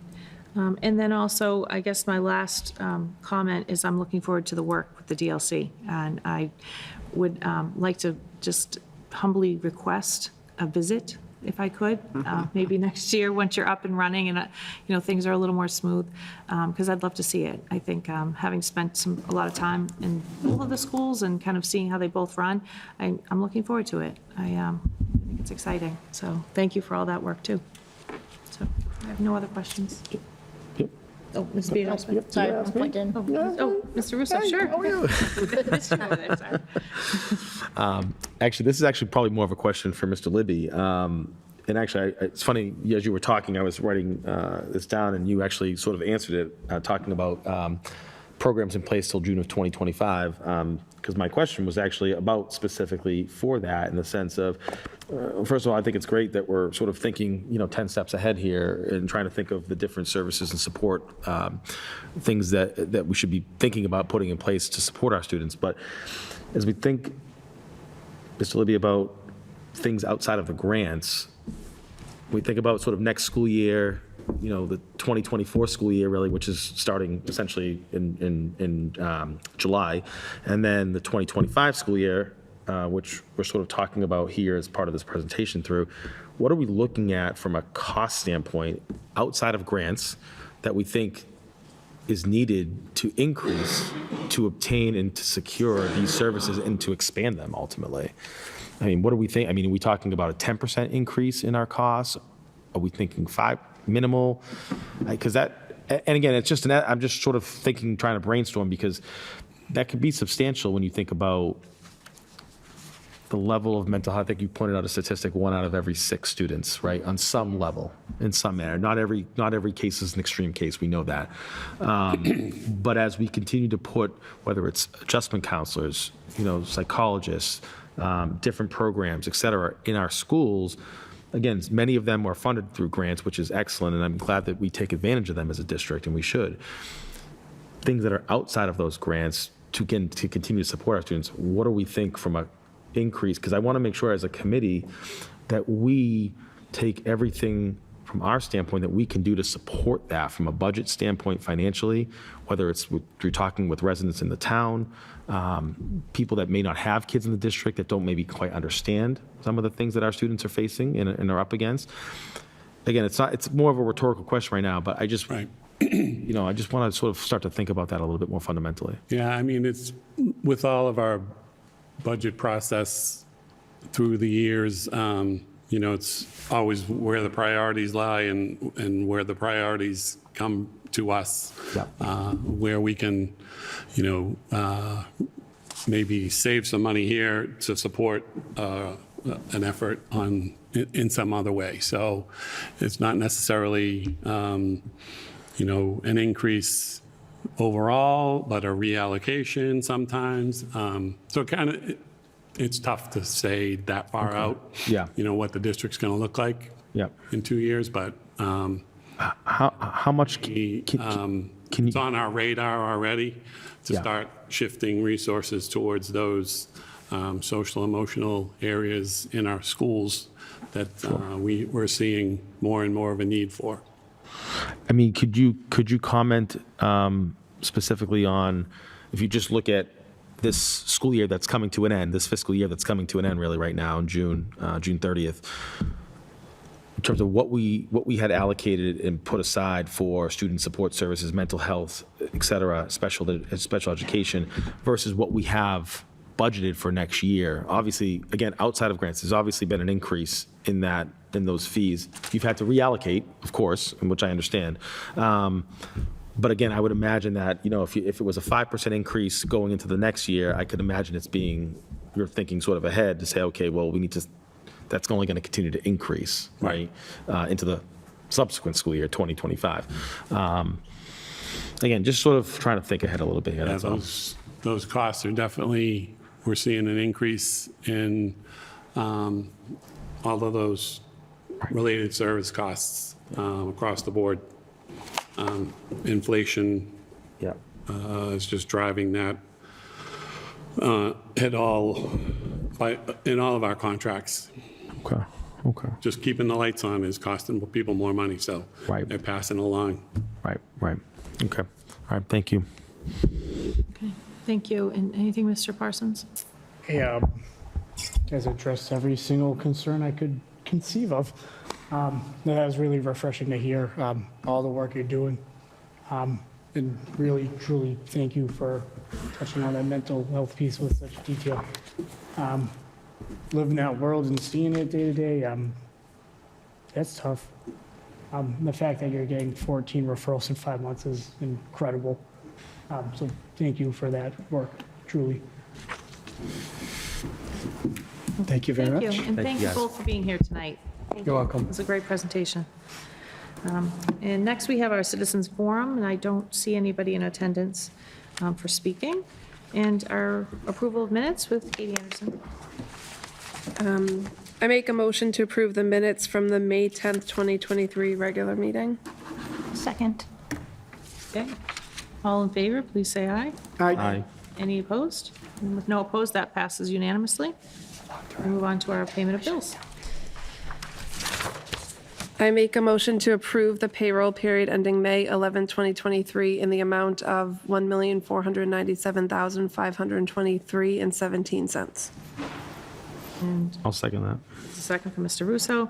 So I have a motion by Mrs. Anderson, a second by Mr. Russo to approve and certify the payroll period ending May 11, 2023 in the total amount of $1,497,523.17. How do you vote, Mr. Parsons? Aye. Mr. Russo? Aye. Mrs. Anderson? Aye. Mrs. Biagoni Smith? Aye. And I vote aye as well for a unanimous vote.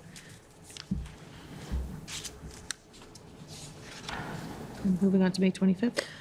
I make a motion to approve the payroll period ending May 25th, 2023 in the amount of $1,512,885.67. I will second that. Okay, we have a motion by Mrs. Anderson, a second by Mr. Russo to approve and certify the payroll period ending May 25th, 2023, total amount of $1,885.67.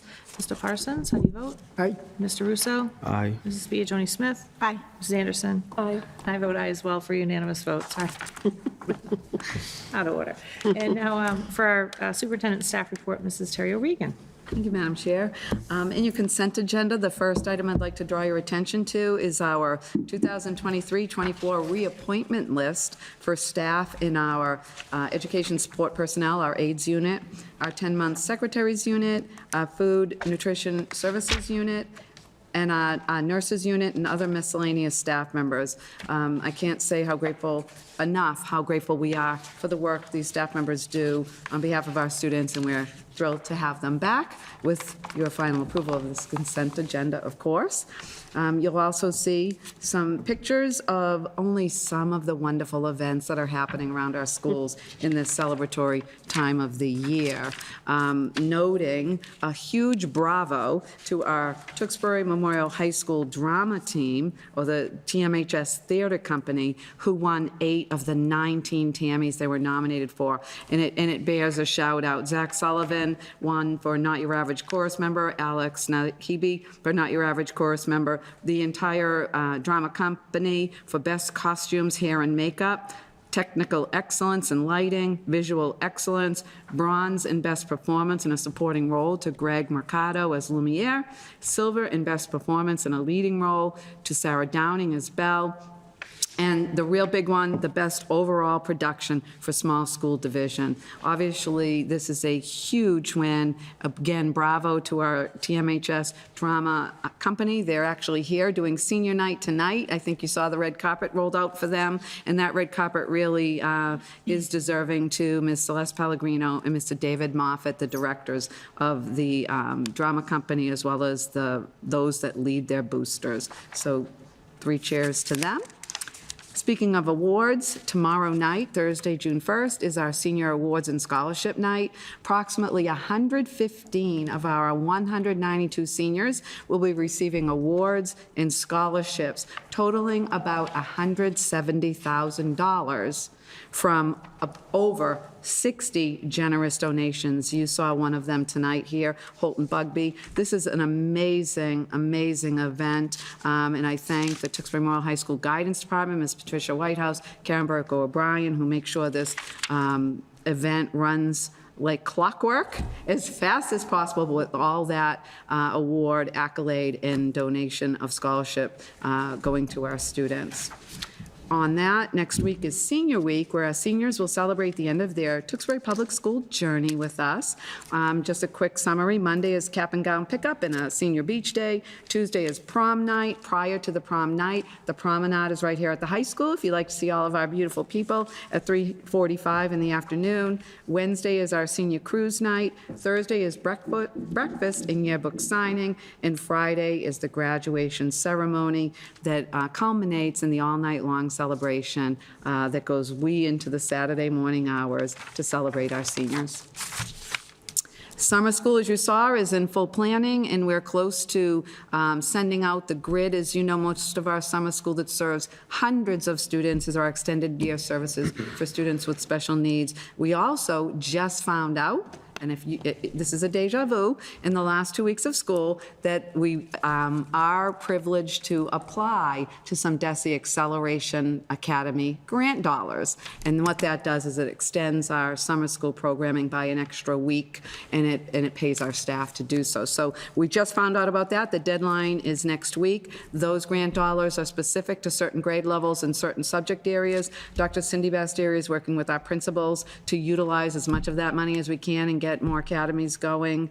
We also, through the Student and Family Director's webpage, share out other enrichment activities that are happening in the Merrimack Valley. And as always, Alpha Best runs an amazing day camp and day-by-day enrichment activity program for our students. At the June meeting, I'll share with you that final grid once we know everything that's running. I did also want to say to those parents who are interested in Alpha Best, we did meet with them last week, and we've expanded not only utilizing the rec center, but the WIN. We've had more demand for more parents and families wanting to utilize their services, so we have expanded the locations for them. Today was our third annual Special Ed Olympics, hosted here at the Tewksbury Memorial High School. Students and helpers were invited to participate from the Ryan School, the Wynn School, and the Tewksbury Memorial High School. A lot of fun and smiles were had by all.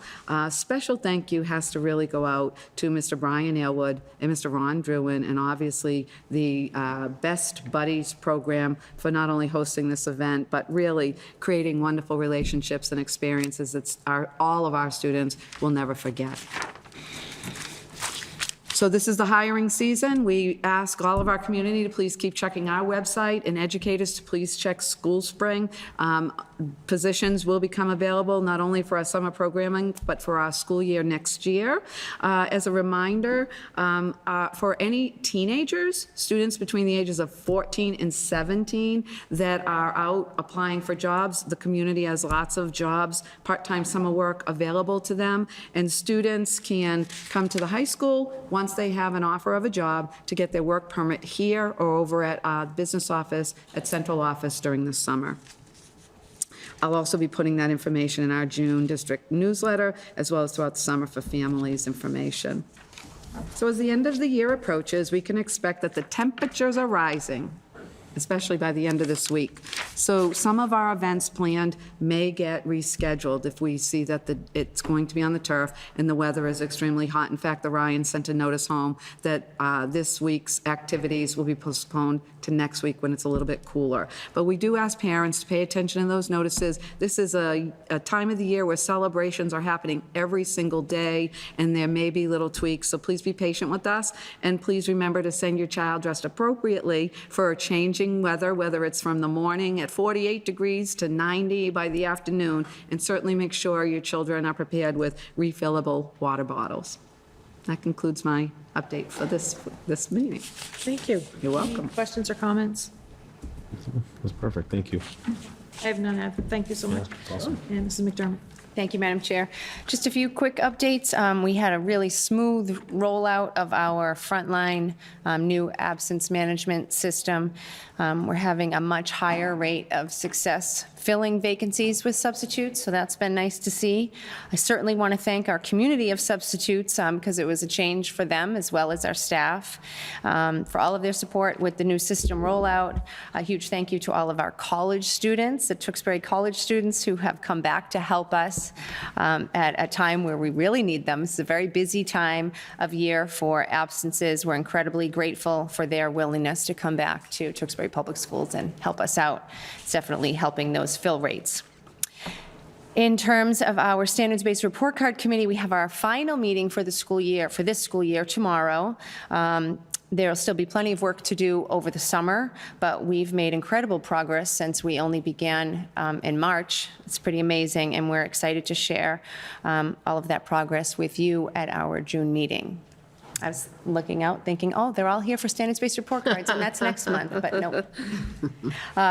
Our new ELA curriculum materials are arriving at schools. That's really exciting. We're doing our best to expeditiously get everything checked in and cataloged as it arrives in the building so that we can get it in teachers' hands as soon as possible. So the ultimate goal is for them to have it before leaving for the summer, which it looks like we're on pace for that. We're also really excited to be offering some summer PD to our teachers to support the new resource. Our literacy coaches are going to be providing that this summer, and we've already had about 46 staff members signed up for that, so that's really exciting.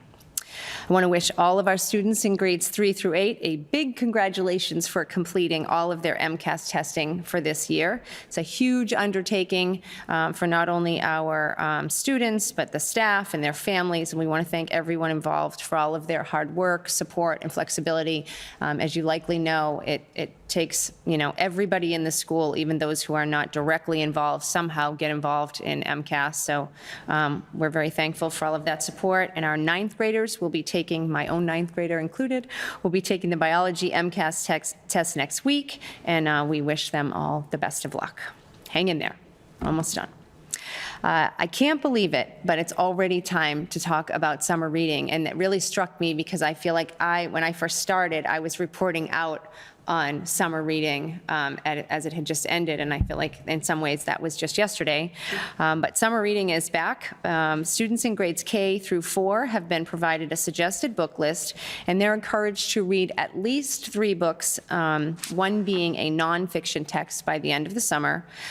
I do want to point out to families that during these elementary years, it can be really helpful, and it's perfectly appropriate to read to or with your child.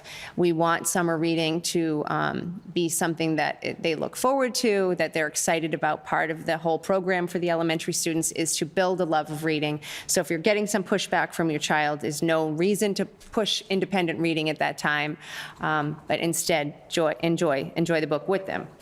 Now, for Ryan and Wynn students and high school students, we're expecting a little bit more. I'm excited to announce that Ryan and Wynn schools are going to be doing the One Book, One School program again. I want to thank the PACs for providing those books for all of our students at the Ryan and the Wynn. The Ryan school is going to be reading The One and Only Ivan. That's a book that I particularly love, so even if adults will enjoy that book as well. And the Wynn school is reading a book that I have not read. It's called Drums, Girls, and Dangerous Pie, so I'm looking forward to checking that one out. Students at TMHS can select a book of their own choice. We've provided some book lists on the website, and it is important that they read a book. They will be asked to respond to a prompt based on what they read when they return in the fall. All of the guidelines for summer reading are posted on our website. We'll go home to families in the principal newsletters as well as in the district newsletters from here on out. And that concludes my update. Thank you very much. Any questions, comments? I'm good. All right, seeing none. Thank you so much for the presentation. And this is great. Everybody can get going on their summer reading now.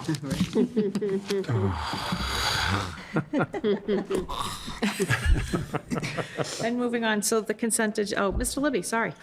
You can skip me. Please, please. Everybody's waiting to hear from you. Yes, I have a brief transportation update. It's been a rough year in transportation land. Been dealing with, unprecedented driver shortages. Very unexpected since about February.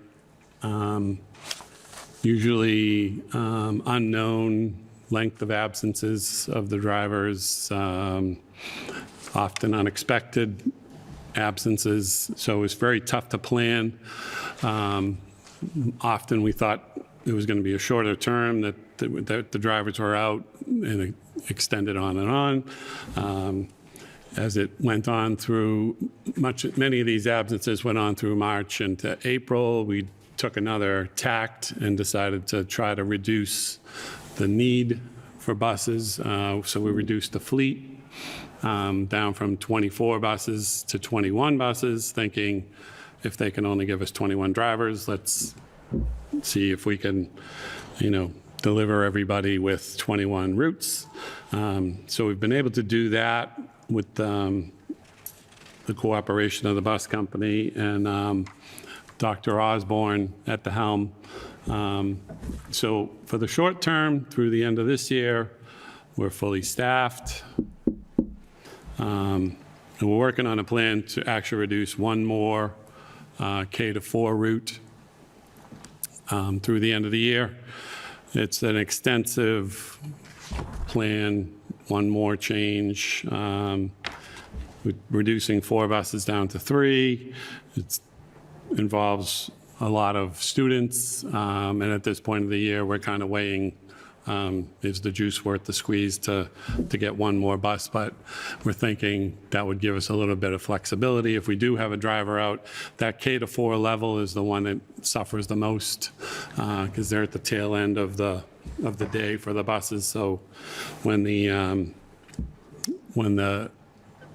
time crunch kind of adds up, it affects those kids the most. So if we could even have one more spare bus at the K-4 level, we're thinking it would be a good thing. even for the couple weeks that we have left. So that's where we are for the short term of this year.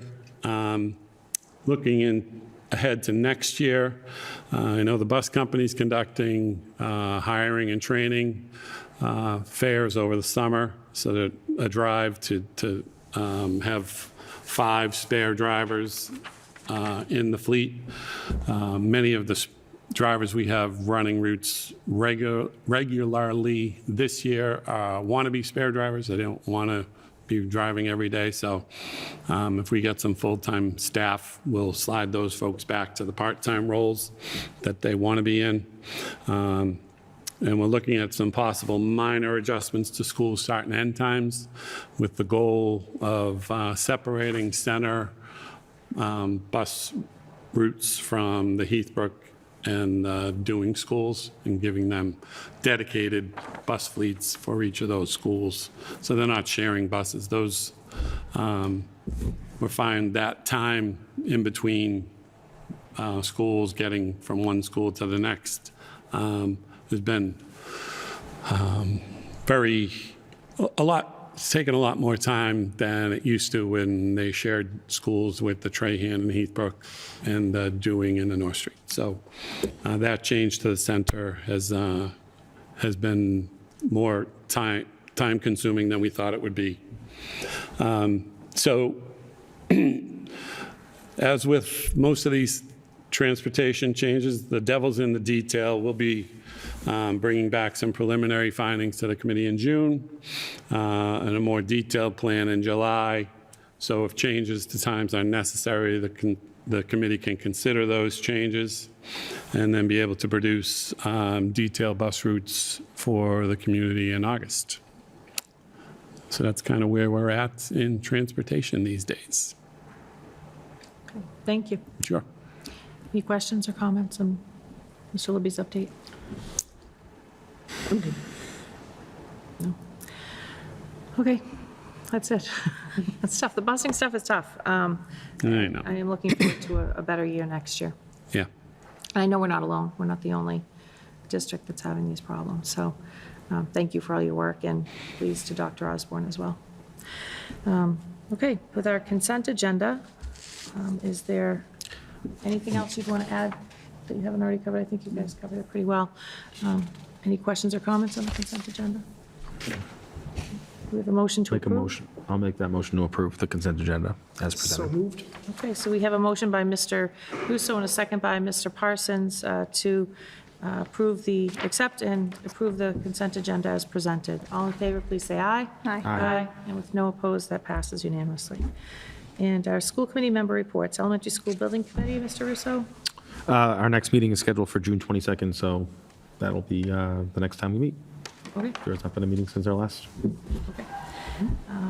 And Tewksbury CPAC, either Mr. Parsons or Mrs. Beatrice-Smith?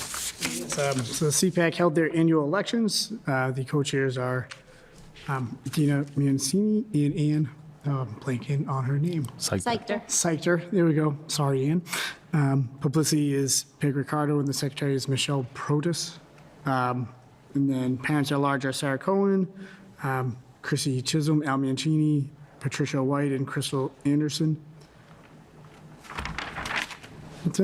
There was a discussion about how to get more mainstream education students involved in our community programming, whether that's for volunteer hours or just out of goodwill.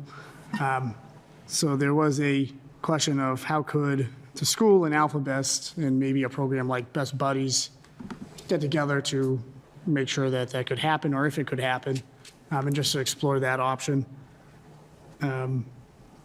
Other than that, Rick addressed any other concerns in his update, and that would conclude my update. Okay. And they will be with us in June, correct?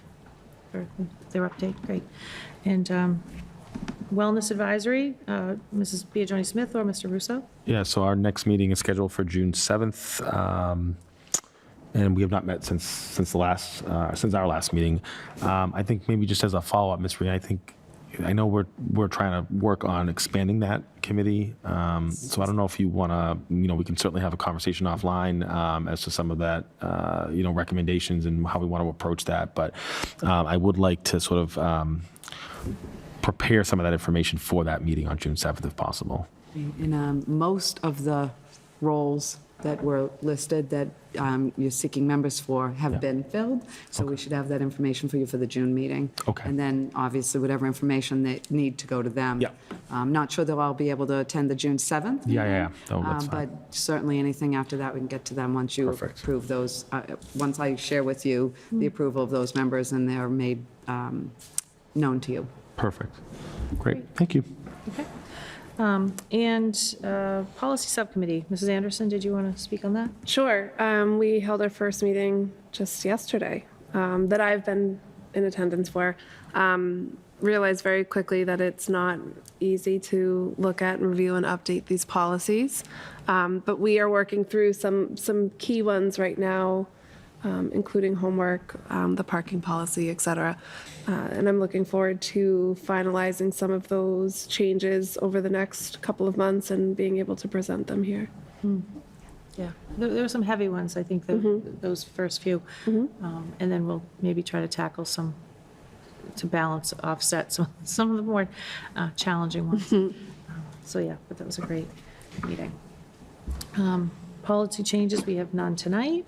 And for old business, we have included in our packet the superintendent evaluation timeline update. Are there any questions, concerns, or issues with those dates?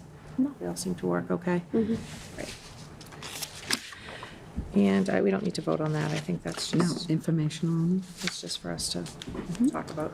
Hold on, I'm losing my spot. We have one. Oh, because, yeah, we skipped around a little bit here. So, under new business, we are now looking at the out-of-state travel for athletics. Am I in the right spot? Yes, thank you, Madam Chair. Annually, our athletic director, Ronald Druin, will share with you, for your approval, of course, the scheduled out-of-state championships and tournaments travel requests. Should our teams make it to those events, he is seeking your approval for planning purposes, and this request does require a vote of the committee. Okay. I think just to point out, I think it's probably a typo. It says wrestling is looking to go to a tournament in March of 2023. I assume that's March of 2023. I would agree. Okay. Okay. Any questions, comments on the out-of-state travel for athletics? No, but I will make that motion to approve the TMHS athletics out-of-state trips as presented this evening. Second. Okay. And all in favor, please say aye. Aye. Aye. No opposed, that passes unanimously, so good luck to all those teams. Yeah. And next, we're moving on to our contracts, our transportation contracts with Mr. Libby. All transportation all the time today. It's a hot topic. So, yes, in the packet, you have sort of an introductory letter with a summary of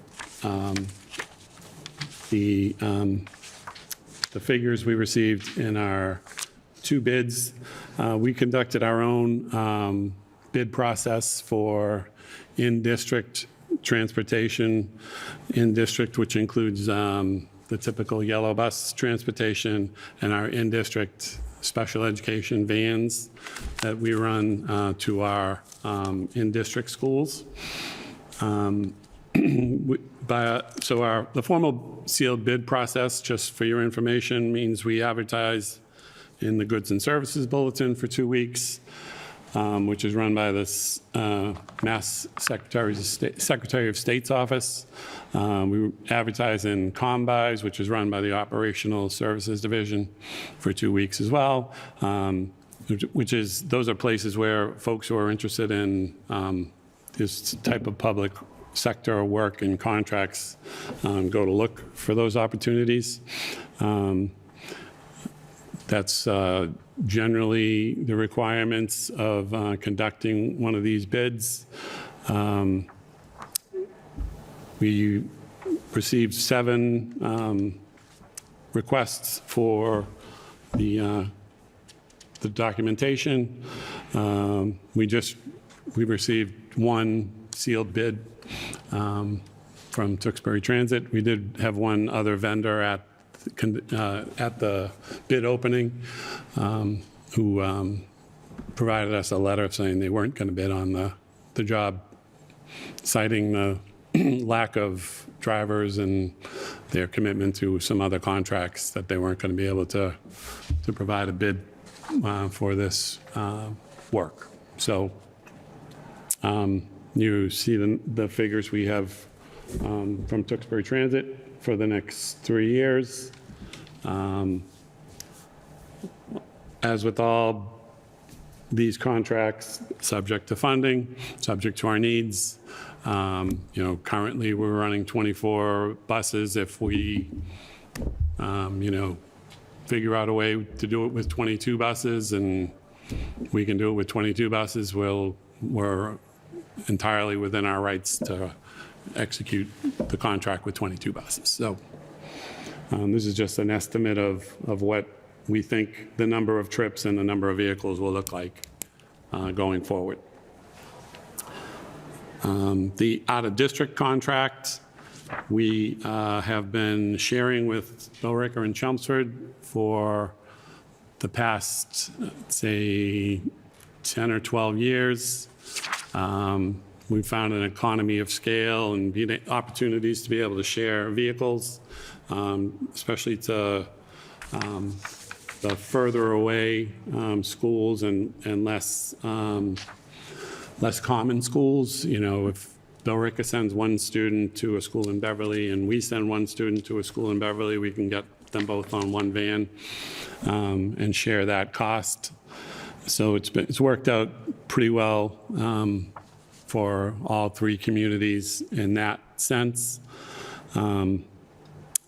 Chelmsford conducted the bid on behalf of the three communities. Billerica was going through some changes, and we were opening a school, so they were nice enough to take on that work for us. And we had, again, one bidder. It's a pretty big contract with a lot of students and a lot of vehicles out there on the road. They provided, the bidder did provide two options. It was sort of a pay me now or pay me later kind of concept, with the cost even out over the course of 5 years. We do have a commitment to a 3-year contract, and the 4th and 5th years are optional at the option of the districts. So that's why we have the 5 years quoted in the summary document. But that's pretty much where we're at with the transportation contracts.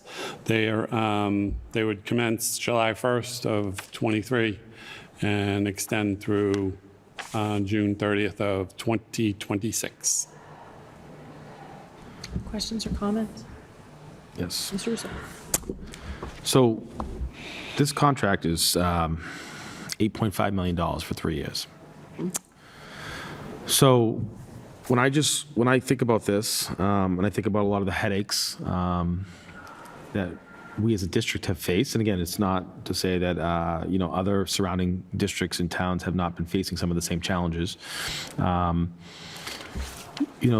This calls for a 12% increase over really 2 years if you go from 24 to 26. And maybe similar or even more of an increase if you compare it to what we just spent this year in rates. What is the recourse that we have when the service isn't provided as they've rep to from their perspective? Like, what do we have as recourse? Because at the end of the day, we're authorizing to spend over $8.5 million here for over the course of 3 years, but at the end of the day, families are frustrated with this, and so much so to the point where parents are driving their kids, and we've had our own traffic issues just because of that. So I understand the devil is sometimes the devil you know versus the devil you don't know. But what do we have as recourse to protect us as a district and to support our families? There is some language in the contract regarding penalties for late delivery of students. We're certainly reducing the payments for routes not executed. Over the course of, this year. We're carefully going over those invoices. Yep. And making sure that, if we only have 19 buses on a given day, that we're only billed for 19 buses that day. That's kind of where the rubber hits the road on those types of things. And I think I heard you say earlier, and that's why I didn't ask earlier, about, I think, did you mention that Tewksbury Transit was planning on coming to one of our meetings later in the summer to sort of talk about things that they're planning to do for the next school year differently or better, or did I just make that up? We've mentioned that to the company. All right. Invited them to to come in. Okay. And let us know their progress. Yeah. On That'd be their great. side. Okay, thank you. I look forward to that. And Ms. Joyce-Smith? Yeah, I have a point of clarification maybe for folks, and coming from PAC and knowing that they fund buses for field trips. Can you clarify what the rates mean when it says field trip? It says field trip / athletics, and then it gives a variation of mileage and distance. So when our students are going on field trips and our enrichment budgets that our parents and families are fundraising for or paying for those buses, can you just clarify the difference between what they're funding versus what this rate entails? This would be the rate for any field trip that is sponsored through the Tewksbury Public Schools, whether we pay for it through our budget or the schools are charging the students a fee to cover the bus cost. And this is kind of a different approach we took in this bid. The last contract we had listed all the towns out individually, and we thought it was a bit cumbersome. And most of the rates were the same for, most of the Merrimack Valley communities, places that, were within 1 or 2 towns of Tewksbury. So that's why we kind of thought if we did a mileage, 0 to 25 miles, give us a rate for that. 25 to 50, give us a rate for that, and then 50 plus, which we don't do many trips that are that long in a school bus. We could kind of simplify the whole package. Okay, yeah, I just wanted to make sure that there was clarification for But families. those rates Yeah. are applicable to all of our trips. School goes to the zoo, buses are covered Yep. through here. Okay, thank you. Okay. Any other questions, comments? Good. Parsons, good? So, yeah, just a question. So the 2.7 million, we'll round it up to 2.7, that was part of the budget that we set forth and approved, correct? That was the number that went in?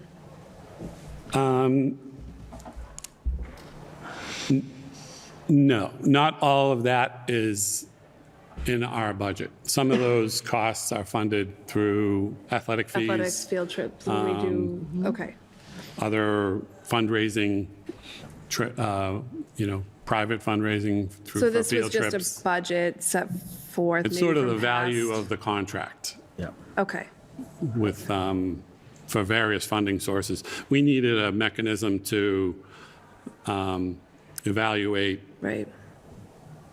if we got 2 or 3 bids, how would we evaluate bid A versus bid B? So we estimate the number of trips each year. So you provided them with that estimate, and then Yeah. they provided you with the rates? Okay. Right. Okay.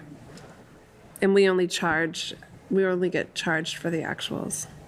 What's that? We only get charged for the actuals that we Correct. spent? Okay. Right. Okay. Thank you. Any other?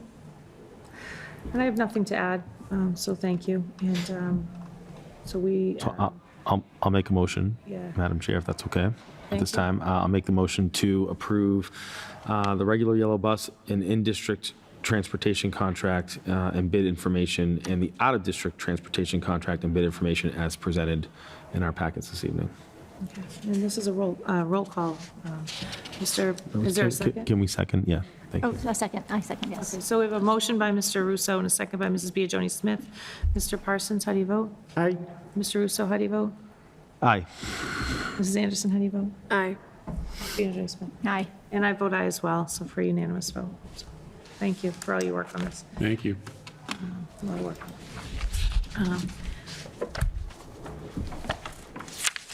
Moving on from this, we now have our future school committee meeting dates. We have a June 14th is our next date, meeting, and July 19th, rather. Then we're followed by August 16th, where we'll start at 2 PM for the school committee admin workshop, followed by our regular meeting, business meeting.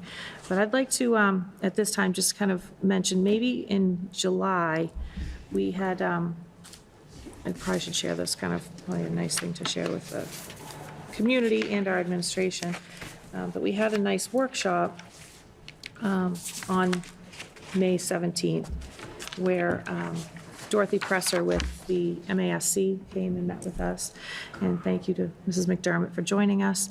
And we talked about issues including committee ethics and responsibilities, member relationship and communications with the superintendent, the role of the chair in committee communications and information. We discussed the importance of a comprehensive list of agreed-upon protocols to be worked on and possibly posted by the committee to our website. And we also explored our responsibility to formulate and review annual goals of the committee. And coming out of that workshop, it was our intent to follow up, bring this to a future meeting, and looking forward to sharing this with you at the workshop in August. So in thinking through how are we going to do that, and where can we collectively do that, I would like to propose that an option could be that we meet an hour before our July meeting for another workshop. And maybe just look at those policies, protocols for the school committee, and then also just look at a couple of goals that we'd like to present in August and kind of hold ourselves accountable in that way. Is that something that would work for everybody? Yes. Yes. Yeah. Yes. All right, so I don't think we need to vote on it, but I think we'll see if there's availability and try to work through some of that stuff. So that's where we're at with that. Thank you. And future subcommittee and advisory committee dates, we have the Elementary School Building Committee on June 22nd. CPAC Business Meeting is on June 15th. Wellness Advisory on, it's June 7th? June 7th. And then October 4th. And a policy subcommittee meeting we just set the other day for June 23rd. Any future agenda items from anybody that you'd like to see in June, July, August, kind of as we look ahead? Can Yes. we just maybe add, and maybe we could tie it in with the superintendent review, but the discussion of superintendent contract. Okay, perfect. Okay, and anything else? Anyone? No? Okay, and is there a motion to adjourn? Motion to adjourn. wait, you know what? I have one, I was gonna say. I missed Matters of interest. matters of interest. So are there any matters of interest from the committee? Well, I just wanted to say I'm looking forward to a Yes. couple of things. There's the senior project.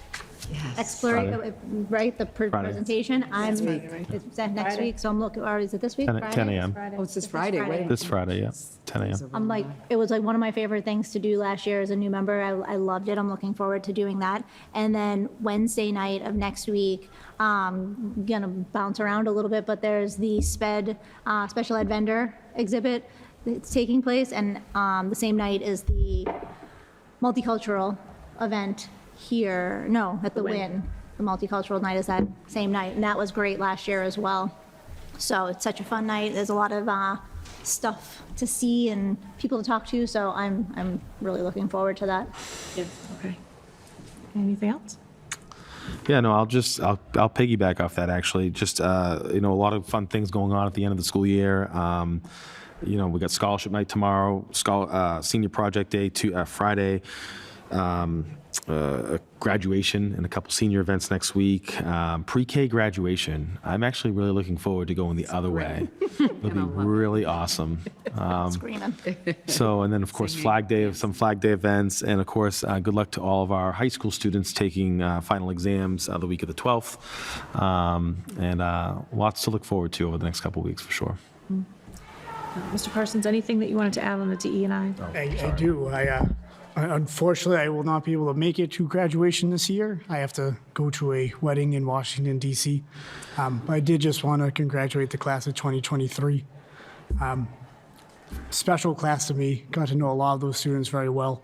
Just want to say congratulations to them and best of luck in the future. And anything with DE&I that you wanted to add? I'm going to defer to my colleague for that. Yeah, I can answer that. I attended my first DE&I meeting. Goodness, I'm sorry, I forgot that you swapped. No, that's okay. That's okay. Thank you. They actually do have a Pride Light celebration that's coming up this Friday, I believe at the town center. And then, so I'm just getting into that, so I'll have some more updates from the next one. And then I would also just like to give a shout out to all of the aides and the teachers, especially Mrs. Bridgeford, who took a turn in the dunk tank at doing field day. I can't believe they went in. I'm proud of them for going in, to showing the kids that they'll even let loose and have fun sometimes. So that was a great event. And I'm also looking forward to my own kindergarten child's students' graduation, as well as all of the other events that are coming up. And I am as well. And then also I had reached out to the committee and shared the MASC Summer Institute is on July 14th and 15th. And they'll be covering a variety of committee-related topics. So that's an opportunity for any of us that might be interested. It looks like it's evening Friday and then morning on Saturday. So it's pretty abridged, and it's down in Marlborough. So if anybody's interested, please let Mrs. Johnson know and she'll sign us up. And I have nothing else to add. Motion to adjourn. Second. Okay, all in favor, please say aye. Aye. Aye. And we adjourn at 8:22 PM. Thank you, Jason.